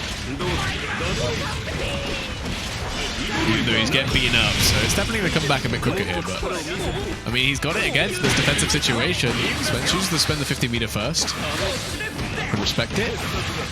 That's really nice. Yeah, it was super sick. We're still back in the corner. The anti-air. Oh my god, from downtown, throw it back in the corner as well. Sapanda, this game just fell out of his hands so quickly. Drive punish. Oh, with the super. Is he gonna kill though? Is that enough? Yeah, for sure. No, Pixel. Uh-oh. Okay, picked up the JA. Oh my god, Venom. I just said that his guy's defensive maneuvers with the overdrive is what's paying him off. And again, he gets a huge punish using overdrive. Venom's defense against this character is looking immaculate. Just knows where the gaps are, man. Yeah. The Pan's going to have to mix up his offense, but it's not the easiest thing to do on the fly. And you got to do it while trying to block against his armor. Yeah, this is a scary situation. Hit the wife one time. Ryu's actually angry. Don't hit him. Oh my god, doesn't matter if your wife's there or not. All she's going to do is watch you get elbowed in the top of the head. Oh, doesn't quite convert. She's got close up to the corner. And now, this is going to be it. The throw, Venom. Taking it very 2 quick games over Sir Panda. Sir Panda again falls slightly short, but I don't know if anyone can stop Venom's momentum right now. On this Hazama, he's looking ridiculous. I know what's gonna stop his momentum. He has to wait until we're done with the winner bracket final. He's gonna cool off. He's gonna be like, how do I press buttons again? He's totally gonna forget that within the next 10 minutes. Yeah, that definitely happens. I mean, it is a bit of an awkward thing. I always find that in tournaments, whenever you got like a long gap before your next play, like, what do you do? Like, do you go to training mode? Like, I feel like everyone does different things, right? You got people who go to training mode. You got people who quickly try and run some sets, and you got people who try and like lab something against the character they're about to face. What do you do, SinJul? I usually just wait for my match. Oh, you just say, oh yeah, I forgot there's the fourth other type of people who just sit there in the lobby and wait. Yeah, the thing is, if I guess online, yeah, you can always go into practice mode. And practice, but for example, offline, you know, you're like, okay, I might need to play in like 3 minutes, 4 minutes, so you don't, right? You don't really have time to go to a station, sit down, go to practice mode. Then the dude is like, dude, you have to play your bracket match. And I'm like, okay, I just plugged in my stick. I'm gonna unplug and go over to the tournament station. That's So I guess online, yeah. I guess online practice mode. But It's a lot easier, right? But for me, I just think about like what is the opponent playing, which characters, kind of what do I know about him, and like how do I approach the matchup. So I'm kind of more preparing in my mind, like how do I approach this matchup, because let's be honest, going to practice mode and, you know, pressing a few combos, you should, like, when you go to a tournament or when you're playing in a tournament, you should have done that, no? your B&Bs, right? So yeah, it's one of those. It's like trying to cram before a test. You know, it's like you think it might help, but in reality, it's just absolutely anecdotal. Like it'll do nothing. It's just it makes you feel like you know more than you do. You know, when you warm up doing some B&Bs, it makes you feel like you're more ready than you are probably. I've always been the type just either just try and find a set with someone, try and stay warm. Even offline, like so it can be difficult, but you know sometimes you do have long waits. You know, especially if you're on the winner side, winners like finals, especially, right? You got to wait for the losers to catch up a lot of the time because there's obviously a lot more games going on. Yeah. But you know, I'm not used to it. Yeah, exactly. Well, I'm not used to being in winner's side very often, so like, not ever a problem. Normally, I'm the one like dragging up the rear and the loser's side, you know. For me, it depends on the game. Like if it's KOF, then I usually do pretty well. But if it's Guilty Gear, like where I'm not that invested in, or like I'm too stupid to play Guilty Gear, especially the older ones like Plus R, or I don't even want to get started with Blaze Blue. Like if I were to play Blaze Blue, I would get bopped so hard because I'm what, like how should you say? Like I'm a flowchart. I'm a flowchart player. Okay, so you need to have a lot of information. I also hate blocking. You do not like this game. I mean, blocking is optional no matter what game. I think if you have if your neutral is very good, you can avoid blocking a lot of the time. You play the right character, and you have a very strong neutral. You can be a very strong player without needing to ever learn how to block. But in Blaze Blue, it's very difficult to avoid that situation at all. Whereas like in something like Blaze in Guilty Gear Strive specifically, I do think. I mean, obviously, I watch and commentate the game quite often, and there are plenty of top players in that game that have extremely exploitable defenses. But it does not matter because you're not forced to block just because you have the superior neutral and your character allows it. So, yeah. And we're gonna see if Nick can block the command grabs from Nessica. But first, we're gonna have one quick ad from our sponsor, LC Power. And we're gonna talk about LC Power and Streamplify after the ad for a moment, and then we're gonna head straight into our winner bracket final. So we will be back in 1 minute. Don't go anywhere. We'll be right there.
And we are back. Welcome back to the top 3 for the Blaze Blue Central Fiction Last Chance Qualifier for Challenge League. Still SinJul and Lazarus here. We have Neek and Nessica waiting in a winner bracket final. That's our first to 3 of the evening. Yeah, definitely going to be an interesting one. Obviously, Neska gonna probably be trying out a Taiga to start. I don't really know if that matchup is the best for Taiga, with just the sheer mobility and the size of Taiga probably makes Taokaka especially dangerous. But again, if you can force the Taokaka in a bad spot with no real reversal outside of a super, it's gonna be lights out. But I can see them possibly playing a different character. And I'm not even gonna try the Taiga at game 1. They don't even want to try and push that against a player like Neek. They just want to go straight into what I assume would be their counter pick matchup. Yeah, go straight for the Kagura. By the way, I just read the players don't know the prizes what you can actually win. So I'm gonna talk about that after this match. So Nessica versus Neek winner bracket finals is first to 3. So one more match to adjust, and Neek pretty much starting off the winner bracket final like he started off all his other matches in the winner bracket, just going ham. Almost doesn't matter who's on the other side, although it gets opened up by a huge counter hit 2C. That's the problem with I think this is why he likes the Kagura in this matchup, is these huge grounded buttons that can force Tao out of the air, and a very strong defensive reversal, things like this. But there's a reversal of Taokaka themselves, and it's just going to be blocked and punished because Nesuke knows exactly how Neek likes to play, and it is trying to force those reversal situations. Another huge TC. You gotta be so careful with that. That's a big counter hit, and you can't block that in the air. You got a barrier. Kagura is one of the damage machines of this game, and I mean, he's gonna two-dodge you right here if you're careful. He's got the overdrive. I don't think this is it. He's gonna try and get one more mix-up instead. There we go. Oh my god, this round is over so fast, though. Well, I guess it's not over yet. Working on that comeback, but that red life bar looked very, very long. Yeah. Oh, he's on the other side, but he bursts back in the corner. Taokaka here, gonna have to be very careful. Neek finding a way out of the corner. Okay, just flies out. No 2C to counter hit him this time. So still available for Neek. We saw the depth from Taokaka with overdrive. Oh my god, there it is! Oh, nah. He's got 50 meters. I can see the combo, but I don't. Nah, it does not kill. But probably says, oh, you tried to make it kill the bubble. I guess it would have made it the suit. Oh no, it whips. Uh-oh. Yeah. Oh, he couldn't escape it. Oh my god, that fireball got bigger and bigger. It took up half the screen by the time it reached him. My goodness. Imagine you're clinging to the wall, and slowly sliding down into that ever bigger getting fireball, hunting you. It's like... I love how Neek just accepted his fate. He didn't even try to leap off. He's like, oh, I've made a grave mistake, as there's a fireball filling the entire size of the screen. Like, oops. But yeah, shouldn't have clinging to the wall for the whole screen. Yeah. Yeah, mistakes are made. He's working on not making that mistake again. Putting Nezuka into the corner right away. And working 2 overheads in a row. This is how the last round started off, so it's going to be interesting to see if he can close it out. Snow right, sends it to the EA. Alright, getting some momentum back. I respect it. Watch out for this mix. Oh, the fatal counter. Uh-oh, there's no overdrive to one-tap you here, but double throw instead. Try to catch Neek with his own tricks. Dude, Lazarus, why did you jinx it? Why did you jinx it? Why were you like, oh, this is like the previous match? Look, it's all your fault. This is all your fault. I'm sorry, Neek. This is, in fact, my fault that you lost that round and not you getting fatal counter twice, alright? Never mind that. Oh, the Fafnir snipes from out the sky again. Another reason why this matchup can be so good. Look at the space that he can occupy with his specials and his normals. This time, blocks a Russell Super, ready with a huge punish. Nezuka burst, though. Keep himself in it. Another bait DP. Alright, here we go. Neek with a lot of momentum. 2 huge punishes this round. And just... Nice. Doesn't go for a purple throw to try and finish it. Just sets him down. Gets like a soft knockdown. Goes, you know what? I'll just frame kill to a throw. You won't be ready. We'll catch a DP. I like it.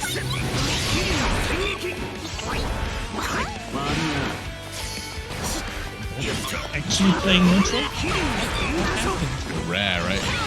Oh, I mean, Kagura does not like to play neutral because, while yes, he's got very big normals, very big specials, a lot of them are quite slow, and so you have to do it preemptively. You can't do it on a read, and so neutral can be very difficult with this character. So you much prefer when they're knocked down in the corner. They can't help it. They can't, you know, when your opponent can't defend themselves, you're pretty happy. Be Fafnir. Straight into the super. What a good way to clutch that down. I mean, there's no burst available, but it's a nice way to make sure you don't even have a... Give yourself a chance to drop these combos. Nesuka taking it 2-0 on the Kagura. Looking like they're almost taking it with a lot of momentum here, but just one or two combos away, basically. Yeah, one match away. Neek taking a short break. Yeah, smart.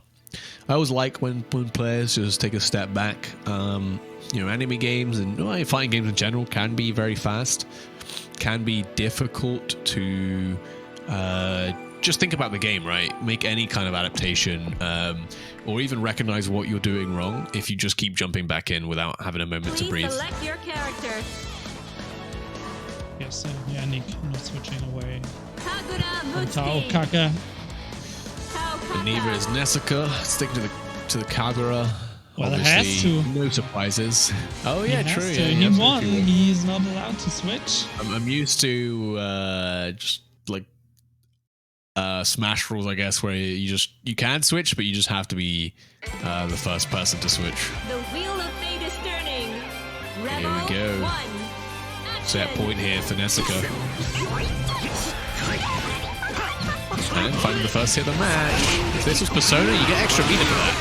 I don't know why they do that, but I guess it's to promote sort of early aggression. Let's play an RPG. That's why. Very true.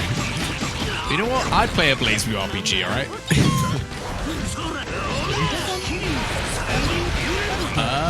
Is there a visual This novel or promote's something? not that good.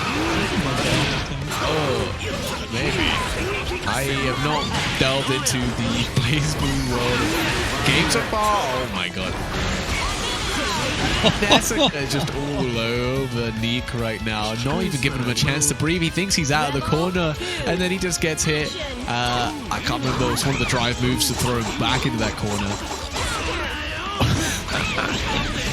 You whiff a special 3 times, and then you just hit him with a counter hit. Oh no. Yes, it works.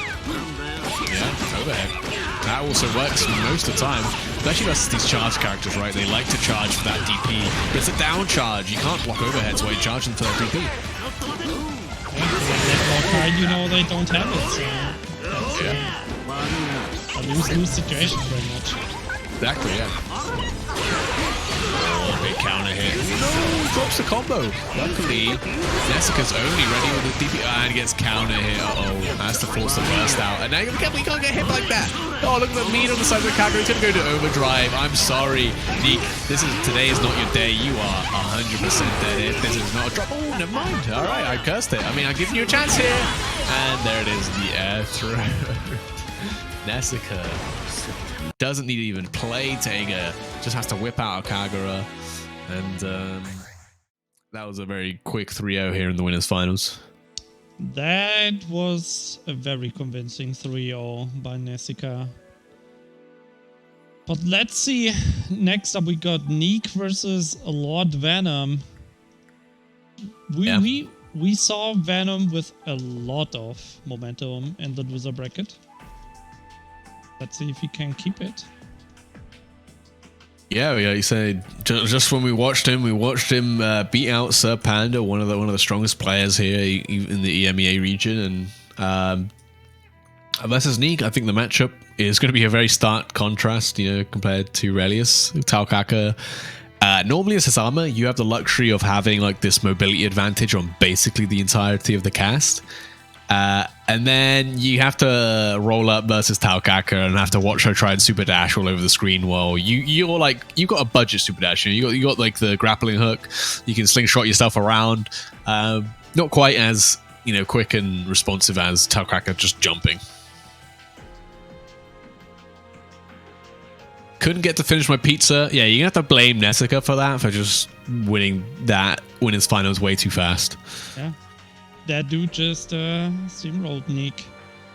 No mercy for that poor Taukaka. Yeah. But that's... Never had a chance to live. Venom, eat your slice of pizza, because I wanna clear up like what people can actually win in Challenger League, because seems like people didn't know you can win 2 LC Power gaming monitors, 24-inch, 165 Hz. That's gonna be for the season final top 2. Each of them will get 1 monitor, and the top 3 of the season will get Streamplify. Some Streamplify products. They can choose one, either a camera, 1080p 60 frames per second, microphone with microphone arm, or a light. So if you have a camera and you have your microphone set already, you can amplify your stream with that extra ring light. Yeah, some really great prizes, but obviously you're gonna have to go and win the whole thing. You have to play in those playoffs and be the #1 at the end of it. So not going to be the easiest thing, but I think pretty much everyone who has qualified so far and will probably qualify at the end of this last chance qualifier all have a chance of taking it. So especially in these long sets when it's going to be 1st to 2nd next week, that's a lot of time to adjust. Plenty of time, even against the toppest of echelons of players. It doesn't mean that you can't catch on to what they're doing and force them to have to adapt.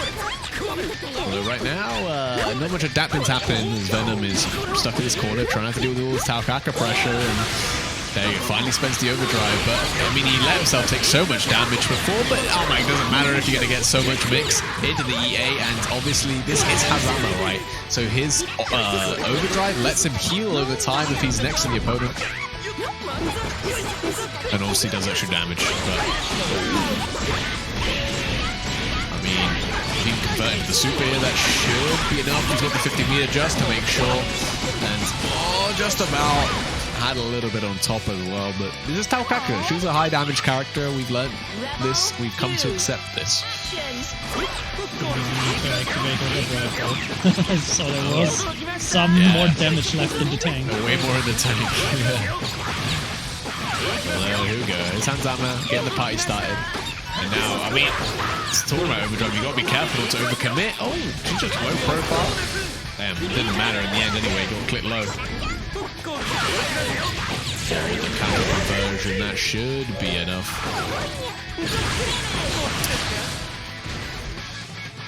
Lord Venom finding his way back into the loser bracket final.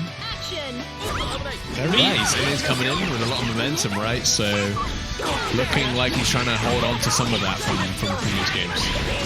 Yes, so far, like the first round very favor of Neek, and the second one very one-sided for Venom. So let's see how all this third round goes. Right now, very even. 2RM.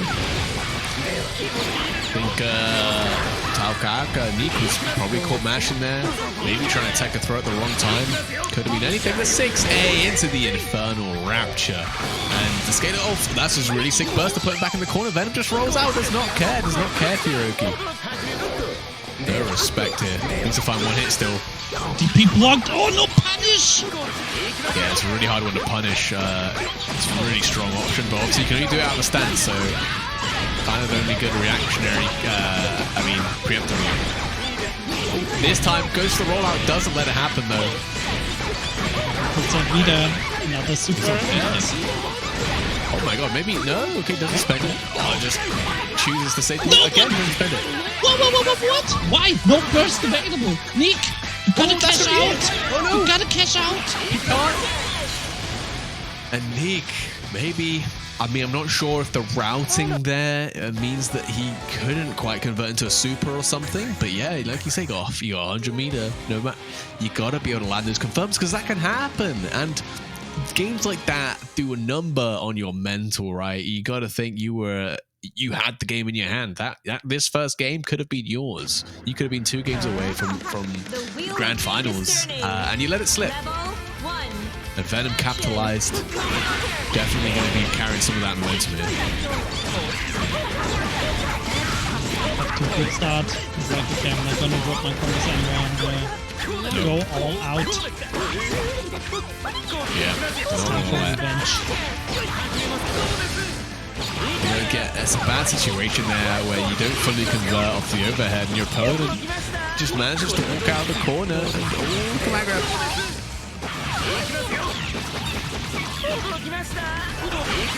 Scary situation. Gets caught low. That was such a tricky mix-up. And again goes for it. The chicken blocking from Neek lets him get out. And getting a hit as well to carry. The corner carry of this combo is really sick. The resources and active flow for Neek. You gotta be careful because it's a stab back. She's gonna kill you. Oh, the counter hit conversion. I think he missed a super input. That could have been it. Uh-oh. No. You give Neek a... She's going to take him out with the reverse super coming in. No! Oh, the throw whiffs! I don't know if he could have ended the combo any other way, but the EA just completely whiffing there. I mean, I respect the attempt. Thought it was going to be the easiest combo of his life. It's a one-button super, but it whiffed. Oh, no. Neek's not going to let it get to him, though. Just going to play this round out like normal. Which is apparently blowing up Venom, which has just been the start of every single round so far, but somehow Venom's managed to turn it around each time. Let's see if we can do it again, SinJul.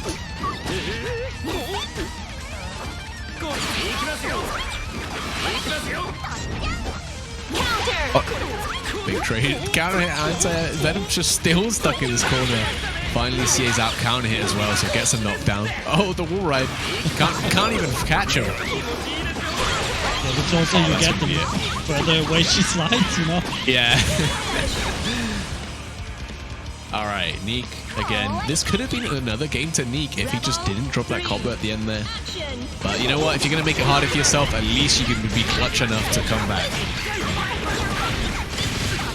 He's getting all those hits.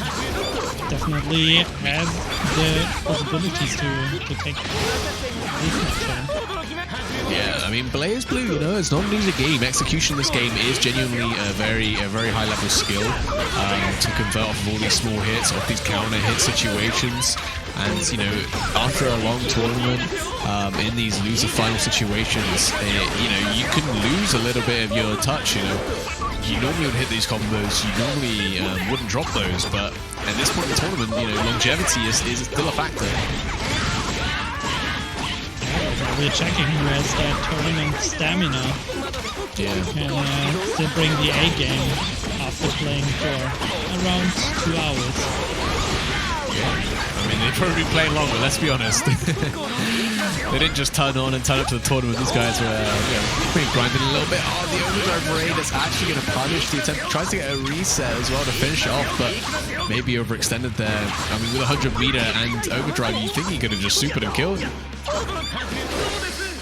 And now, again, another take. How many times is Venom going to put himself in this situation where it's the last hit, last stop this time? Oh, Neek finds the hit and closes it out with the air super to finish. I didn't know Taraka had an air super, but there it is. I already thought you would curse it again, where you're like, oh man, he's closing it. He's closing it out now, and then it's the magic pixel. It just about doesn't deal enough damage. Yeah, I thought I was definitely gonna jinx it there. Because like I said, I didn't know they had an air super, so when he did that super in the air, I was like, wait, what? Is this just a misinput? Like, what's going on? Is this like a reversal? Like, an install?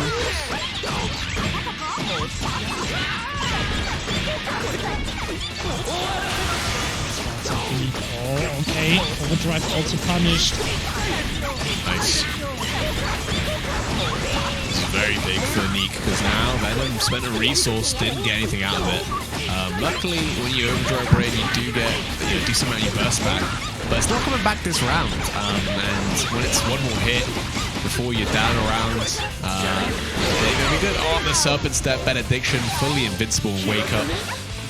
No, misses the throw back into the corner. That's a really bad situation. Venom missed opportunity to make a comeback. It's gonna be a lot harder now. And it's actually impossible.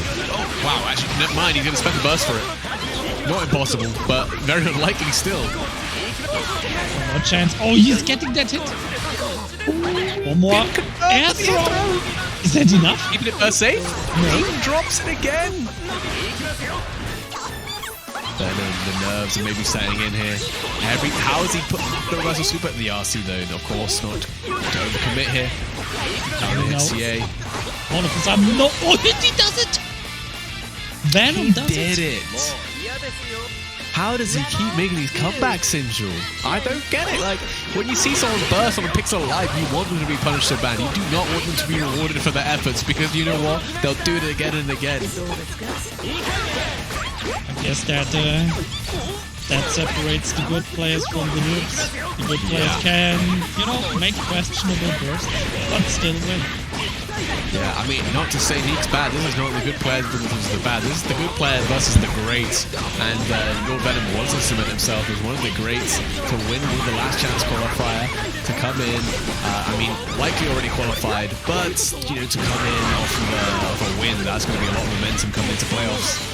But you got to get through Neek first, and he's never going to make it easy. Rebel 3. Yeah. Action. See who's gonna get that revenge against Nessica. Oh, tries to reset with the low, but Neek a little bit smarter than that. As I say that, as he just runs into like a 4D, blown up. So tricky. All Lord Venom. I guess. One raid, keep himself safe. And no one right back at the EA. Yeah, I like it. Fully invulnerable. Don't have to deal with any of the Town Kaka clones. And Venom has taken a lead here in this set. Man, I love watching Hanzama, man. He's so cool to watch. He's also just a cool character to watch how people defend against him as well. I think that's kind of one of the more interesting things. Everyone has like their own, I think, way they deal with all the stance mix-ups, and then to watch the Hanzama have to get creative with them. That's the part that gets pretty cool. Please select your It's character. always nice when a fighting game gives you options, right? Where Hazama. Taukaka. you can switch things up. You have the same moves, but you can use them differently. So it's always nice to see, to have that flexibility.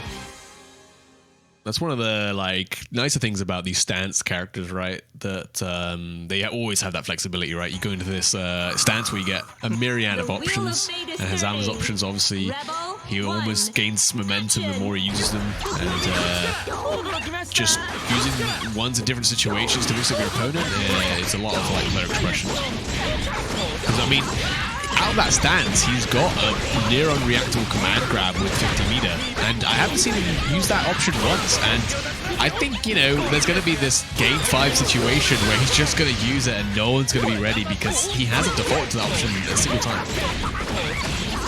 That's true. He's saving that for nationals. Yeah, for sure. Ace Watch how that. Yeah. But you watch other Hands Hammers, and that's the first mix-up they'll ever hit you with. It's just going to stand straight as soon as they get 50 meter, go to the command grab super, does a nice 3K. Like, why not, right? But not Venom. Venom, uses meter in a different way, just different mix-ups. But okay, if you want to get your mix-ups going, you're gonna need at least a solid defense to get out of these kind of situations. Nice tip throw, TRM setup. Nick. Rebel 2. Up one round. It's not over yet. No, definitely not. Well, the chance for a combo, but already committed to the mix-up options instead. Happens. Sometimes you don't expect your opponent to just not block. I'll give them slightly more credit than that. Yeah. And now you're still stuck in this corner. There's nice overdrive raid, but okay. Despite Venom's attempt at conditioning, despite his attempts at sending that EA, showing Neek that he's not afraid to use it, Neek just continues not to respect it. Very nice read, and then continues his pressure. Doesn't have to worry about the burst now. Well, has to worry about the air throw. Back to the corner you go. Oh no, not Tekken as well, and there we go, get caught a little extra cash on the table. So many hits. Oh my god, SinJul finds a hit. Forces the burst out. He's got to have to if he wants to stay alive before Neek can use his super. In astral conditions, maybe. Maybe we'll see one today. Oh, goes to the overdrive. Oh, that was an astral there, right? Nah, keeps it nice and simple. Alright. What a missed opportunity. But Neek, I think Neek's dropped one too many combos to even attempt an astral there. Yeah, just keep it safe. Just keep it safe. Yeah. And what an intense game, losers finals we've got here, coming down to game 5 after what looked like a pretty convincing grand finals, winners finals from Nessica. I'm glad that at least one of these games in the top, one of these sets in the top 3 is looking really close. I mean, either of them could take it very easily. It just depends who wants it more. The momentum is swinging so hard. You can definitely see both want that win. It's nobody giving up any space. Yeah. Both these characters, just the masses are flying around the screen, and you can see how they're using it well in the neutral. It's super sick to watch. Definitely one of the more interesting matchups we got here.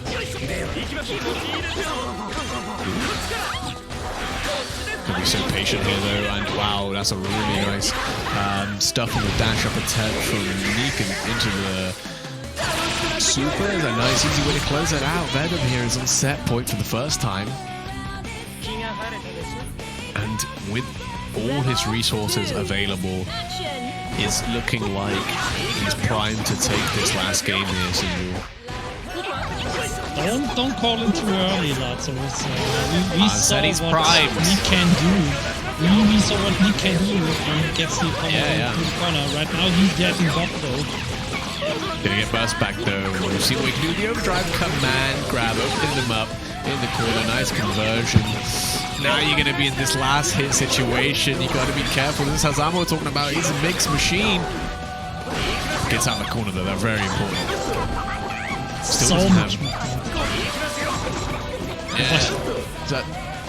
Trying to find an opening in the neutral to get in, but gets caught low. Oh, I think Neek's trying to fuzzy jump out here. Raw overdrive. Oh, it's punished. Oh, the small hits. One more hit. All the Venom that's a hit needs. though. Oh, the dropped combo from Neek, and Venom was 100% ready with the punish to take it here. In a game 5 situation, Venom is too clutch. Yeah, Venom just not going down today. He lost against Panda, Sir Panda in the second round of winners. But since then, he's just he's beaten lives, he's beaten G's. Then got revenge on Sir Panda. Now also clutched it out against Neek. So that's a lot of momentum. But can he beat Nessica? Can Lord Venom beat Nessica? That's the question. That is the question. But, before, obviously shout outs to Neek doing, well again, coming in. Very consistent player, always coming in at least top 3, top 5s in all these tournaments. Looking forward to seeing more of them, obviously in playoffs. They should easily qualify with enough points as, they've been showing up every week. And obviously they're performing. But yeah, like you say, I'm looking forward to this matchup because I don't think they've met yet this tournament, have they? And I don't even know if I've watched them play before, so... I think Nessica will probably go back to that Taker in this matchup. I believe I've seen him and he likes it against the Hazama. But we'll see if he changes that.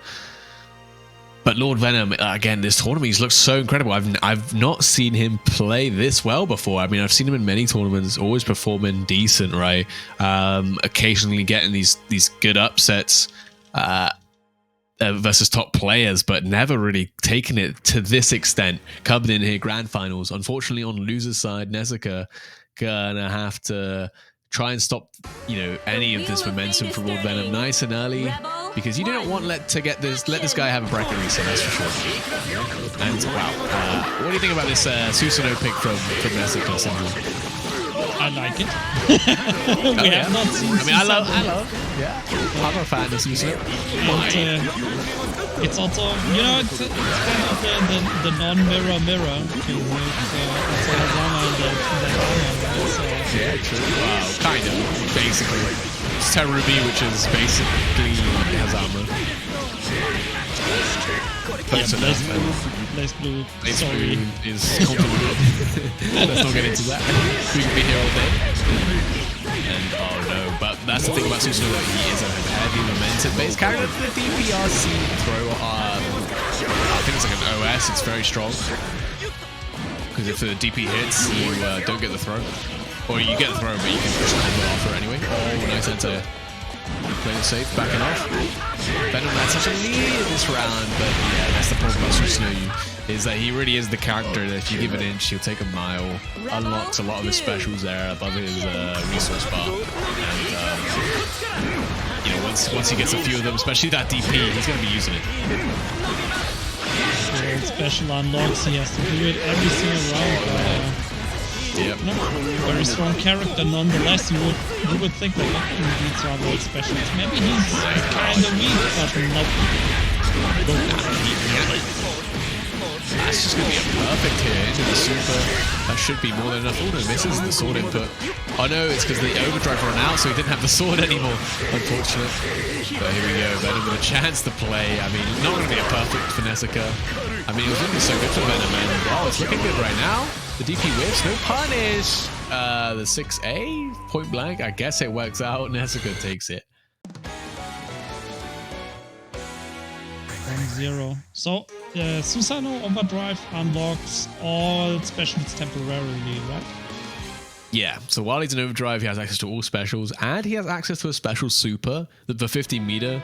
It's a down to up charge, weird motion. Well, weird motion for not a charged character, and it just unlocks every single special. But you'll never see it really, because generally when you're overdriving and you're hitting your opponent, you're better off unlocking the special just in a combo, right? And Nessica, importantly, has unlocked the DP. Generally, it's one of the first specials to unlock, but very important in a lot of matchups to make sure you get that nice and early. Because it's a very strong DP, and you can see how much Venom is respecting that option.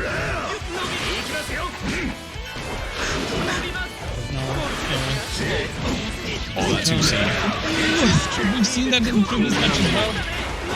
Yeah, you don't want to get this guy getting momentum. What a sick 236A. Just to go in between that pressure, punch as Venom gets a counter hit and the confirmed to boot. Oh, the overhead blocks. The LC's there. Oh, double overhead wasn't ready. Yeah, it's a problem. Like you think Susanoo is all about. That's gonna be nice. Confinement of the super. Infernal Rapture to finish it. Nice. Yeah, you think Susanoo would be all about the specials, right? But this character actually has some of the better normals in the game. 2C is maybe one of, if not the best anti-hero in the game, at least normal. He's got a lot of plus normals, a lot of standing overheads that are very difficult to deal with if you're not ready.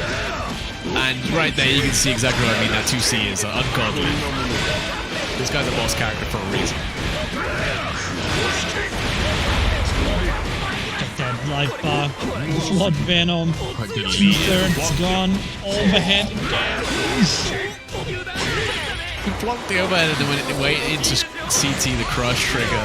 So dirty from Nessica. This guy is a grapple player at heart when he's doing stuff like that. Venom here, active flow. Very dangerous situation to be against. It did run out though, so Nessica, you know, too slow, he's a big boy, he's got a lot of health. Nice overdrive, but the DP cancels. Nessica just too ready. Nessica just too ready. That round. Absolutely. Already. That was a quick round. Well, not really actually, but quicker than we've had. Very quick turnaround on that overdrive. The presence of mind to just cancel straight into DP was so smart. You mean when the overdrive activated and the... Yeah. Because keeping Nessica in the corner here. No specials unlocked either here. He's got the level 3-2-3-6 save, which is very easy to convert and combos into. Like you just sort of see right there. Very good combo start, but doesn't have much else unlocked. Got Clammy Fist now. Venom's being so patient here, does not want to feed into it. Nice tech on the throw. Oh, puts himself in the corner though, this is really bad, SinJul. Getting out with this thing. Oh, he's charging him down. He's hunting him down. And again. Blood Venom just never safe, not even full screen. Nessica just hunting him with the dash in. That should be enough of the super here to even out the games 1-1. I mean, there's a long road ahead of Lord Venom here. If he wants to win this grand finals, he's got to make 2 more games to get the reset and then 3 more games after that versus Nessica, who is king of long sets, because even if you adjust to their character, even if you adjust to their playstyle, they can just swap characters on a dime and then you have to relearn how to play against this guy all over again. My impression is Nessica is subbing pretty much the whole cast. We've seen so many different characters from Nessica. It's going to be difficult to predict him throughout the long set. And Lord Venom needs to win twice. 2 first to 3. It's a big strength being able to play multiple characters in this game, because for one, it's not easy, and normally you're trading, like, you know, maining a lot of characters for something, right? Maybe you don't have a main, maybe all your characters are slightly worse because of it, but not Nessica. Every single one of his players looks like he's been maining the character for 5 years, and oh my god, this sucks me. Venom just was not, I can refuse to do anything, and he's gonna pay for it with his life.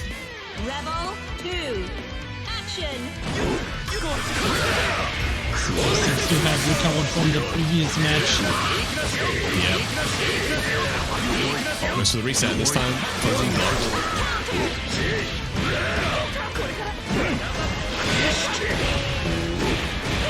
Dangerous situation. Yeah, it's going to get Sonic Spin, very strong normal. Good for his mix-ups, another overhead in his arsenal. If you can level it up, it then becomes like plus on block, which is dangerous as hell, and becomes a neutral tool. Scary situation there, and then does that level up. I mean, maybe doesn't even get a chance to use it because it's just going to be enough to clutch over the round. No, not quite. There it is. Nessica taking game 2 very quickly.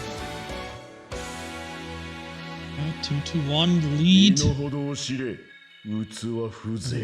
Go back to the room for a moment and then right back it is first to 3. So Nessica just 1 match away from also taking the last chance qualifier home. He won the first tournament. He takes the last tournament. Yeah, I was going to say, this is going to be quite a...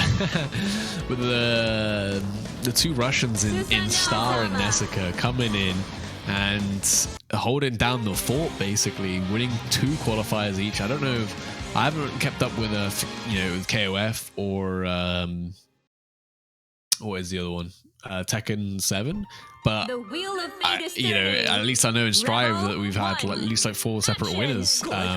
Whereas in Blaze to only have 2 separate winners. I mean, that's going to make playoffs very interesting. Yeah, it's very much also like the exert with Kadiet and Psychedelic. Oh yeah, true. These two just gatekeeping everyone. Level. Yeah. These guys are on another level, and Lord Venom has been there. He's on the precipice, right? He's nearly at this godhood right now, trying to get there. Maybe with this tournament win, he can cement himself. But I mean, it's just looking like he has so much ground to make to get to this level. Even now, these guys are looking so unstoppable, and they're always making the right decisions, just like with that DP right there and that pressure. They just know the matchup so well. They know these neutral games. They know the game inside and out. Oh, 2C. Nessica can do no wrong right now. Block. Trying sneaky with it. Oh my god, the RC off the 6A went for the full screen. Oh man, the 6A finally. When you need one hit, the full screen projectile, that works pretty quick. That works pretty well. Now it's tournament point for Nessica. 1 round away. That's another big 2C star in SinJul. And that could be spanning the end. This is Susanoo. We're talking about a momentum-based character. If he can get going, there can almost be no stopping them. A block on the overhead. Had a brief glimpse of the pressure getting out. Okay, this is a big opening for Venom. Although it's going to be completely stuffed through by the overdrive raid coming in through. But okay, Nessica gives him a chance just for a second. You thought you could live, but that was just Nessica playing with their food, and Sonic Spin to take it. Damn. That's it? That's it. That's how it ends. Wow. That was quite the performance by Nessica.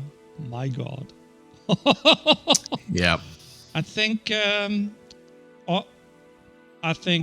if you're gonna land in the group of Nessica, I think you won't be too happy about playing against them. Well, the good news is, Star and Nessica will be seated first and second, so you only get one of them in your group. So that's your saving grace, yeah.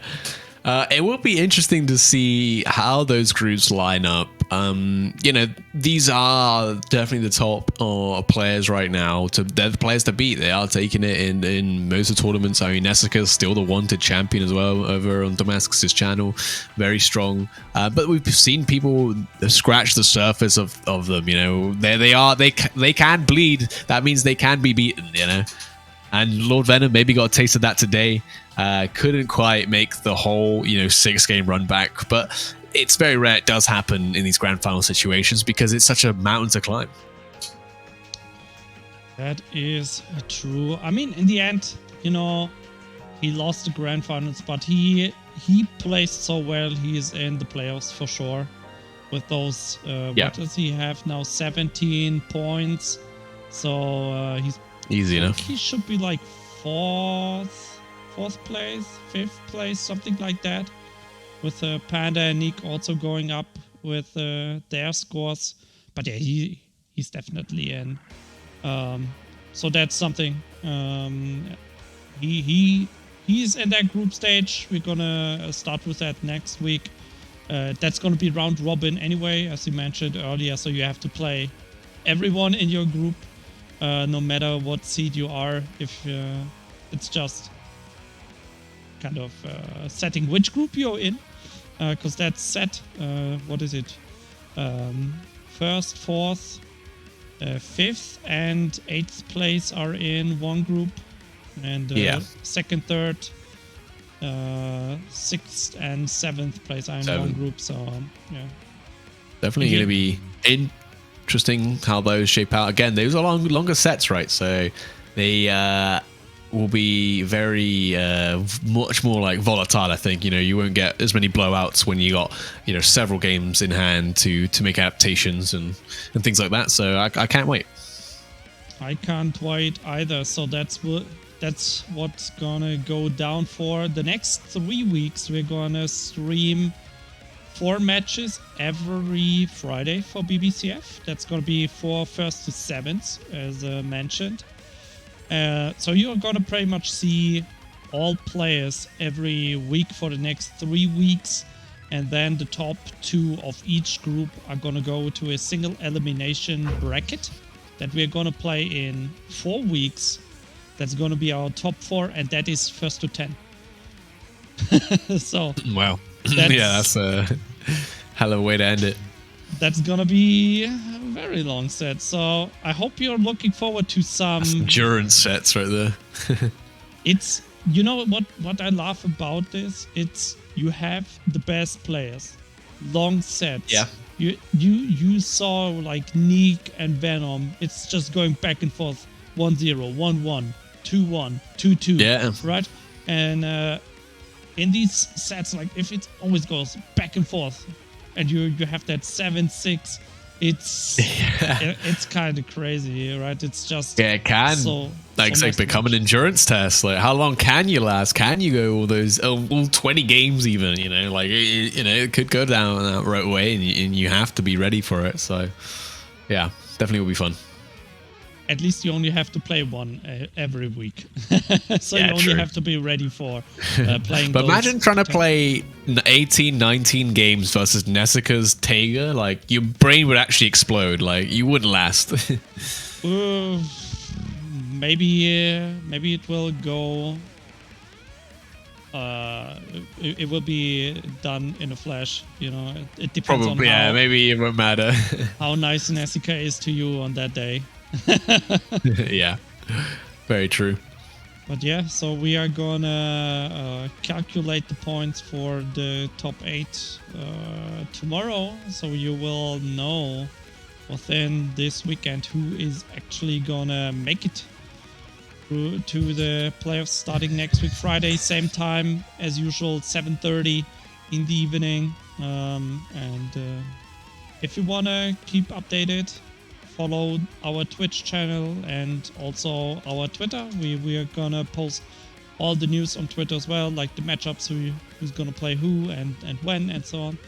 Also the results. So you should definitely follow on Twitch and on Twitter to keep updated. And before we close out the stream, I just want to thank again LC Power, Streamplify, and Nitro Concepts for supporting Challenger League, giving the players so much to play for. I mean, finishing top 2, getting a monitor worth over €200 and stream equipment like a camera or microphone. It's just so nice, right? Because usually, fighting games you have normally the match arena only.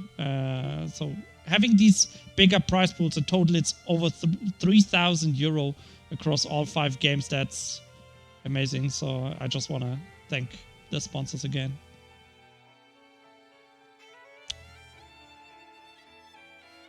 You lost your thought? Well, yeah, I was just mentioning that, like you said, having like a physical reward as a prize as well. Like, obviously, you got the match arena, there's going to be prize money as well and things like that, which, is great, but it sort of means more, right, when it's just something more than money, right? It's like when someone gets you a present at Christmas, it means a little bit more that they thought, rather than just being like, oh, you can get yourself something nice with this money, when they're like, oh, here's actually something that is not just money, that, is going to be... like, I don't know, it's like a physical thing, it just means more when you win, in my opinion. It's kind of a trophy, right? You somewhat, can right? say, like, You're going to use the monitor. this. Yeah, I can see that. That's cool. Thank you so much for the raid, Legion Gamer. A little late. Last year, but you guys came right when we finished, so we're just about to wrap it up. But thank you so much for the raid anyway.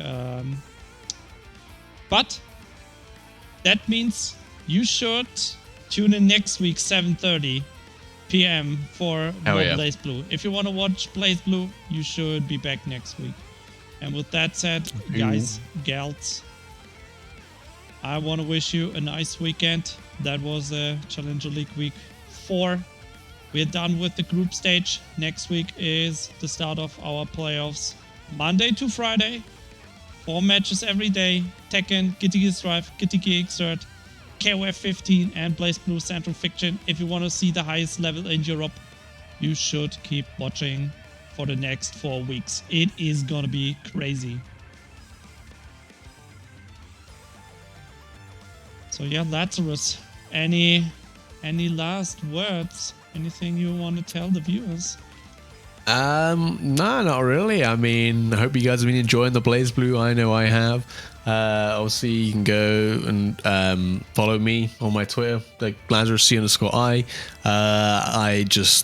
I've been following fighting games for a while now. I just talk about them all the time, other stuff as well.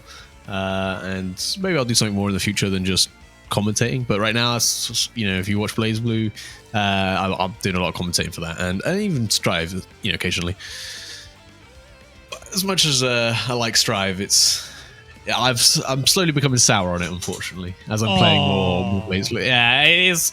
I have a lot of fun with the game. Don't get me wrong, but it's souring slightly.